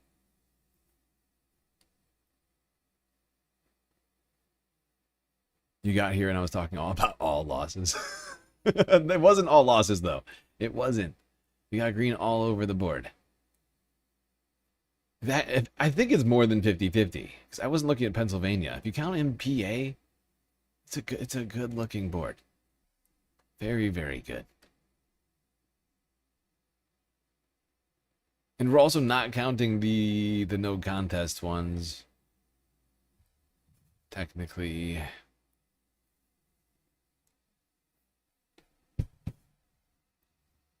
And some of those people are technically good. Or at least better than their Republican counterparts, for sure. There's some people in there, uncontested, that probably deserve to be in Congress, I suppose. Yeah, I'm feeling pretty good about that, not gonna lie. Wasn't sure how tonight would play out, but I think that's as good as a result as I could expect, considering my real lack of effort on this particular election day. In terms of content right now, I think I'm just going to probably end it here. Well, not quite. I'll do a super secret late night after hours galactic chill stream. I know how you all love those.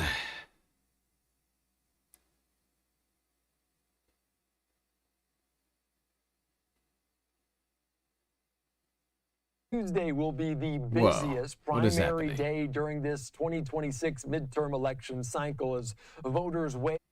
What the fuck?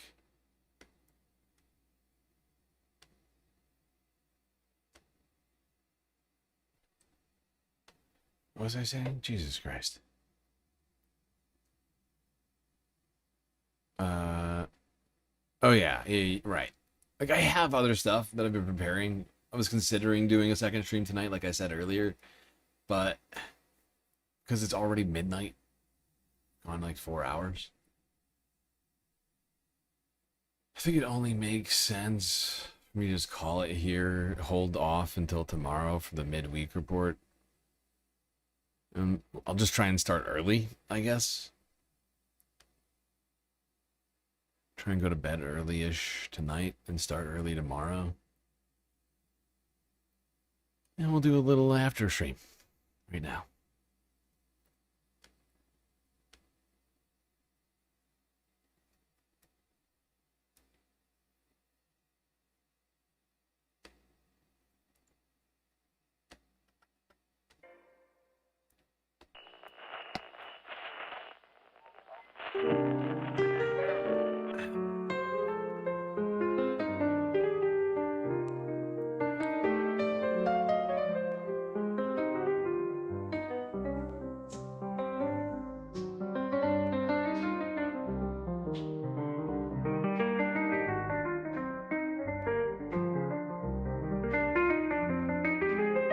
Well, we got through another stream. It's quite long and also difficult, but thankfully we had each other to get through it. Till I see you next, you stay classy, Galactic Stream Nation.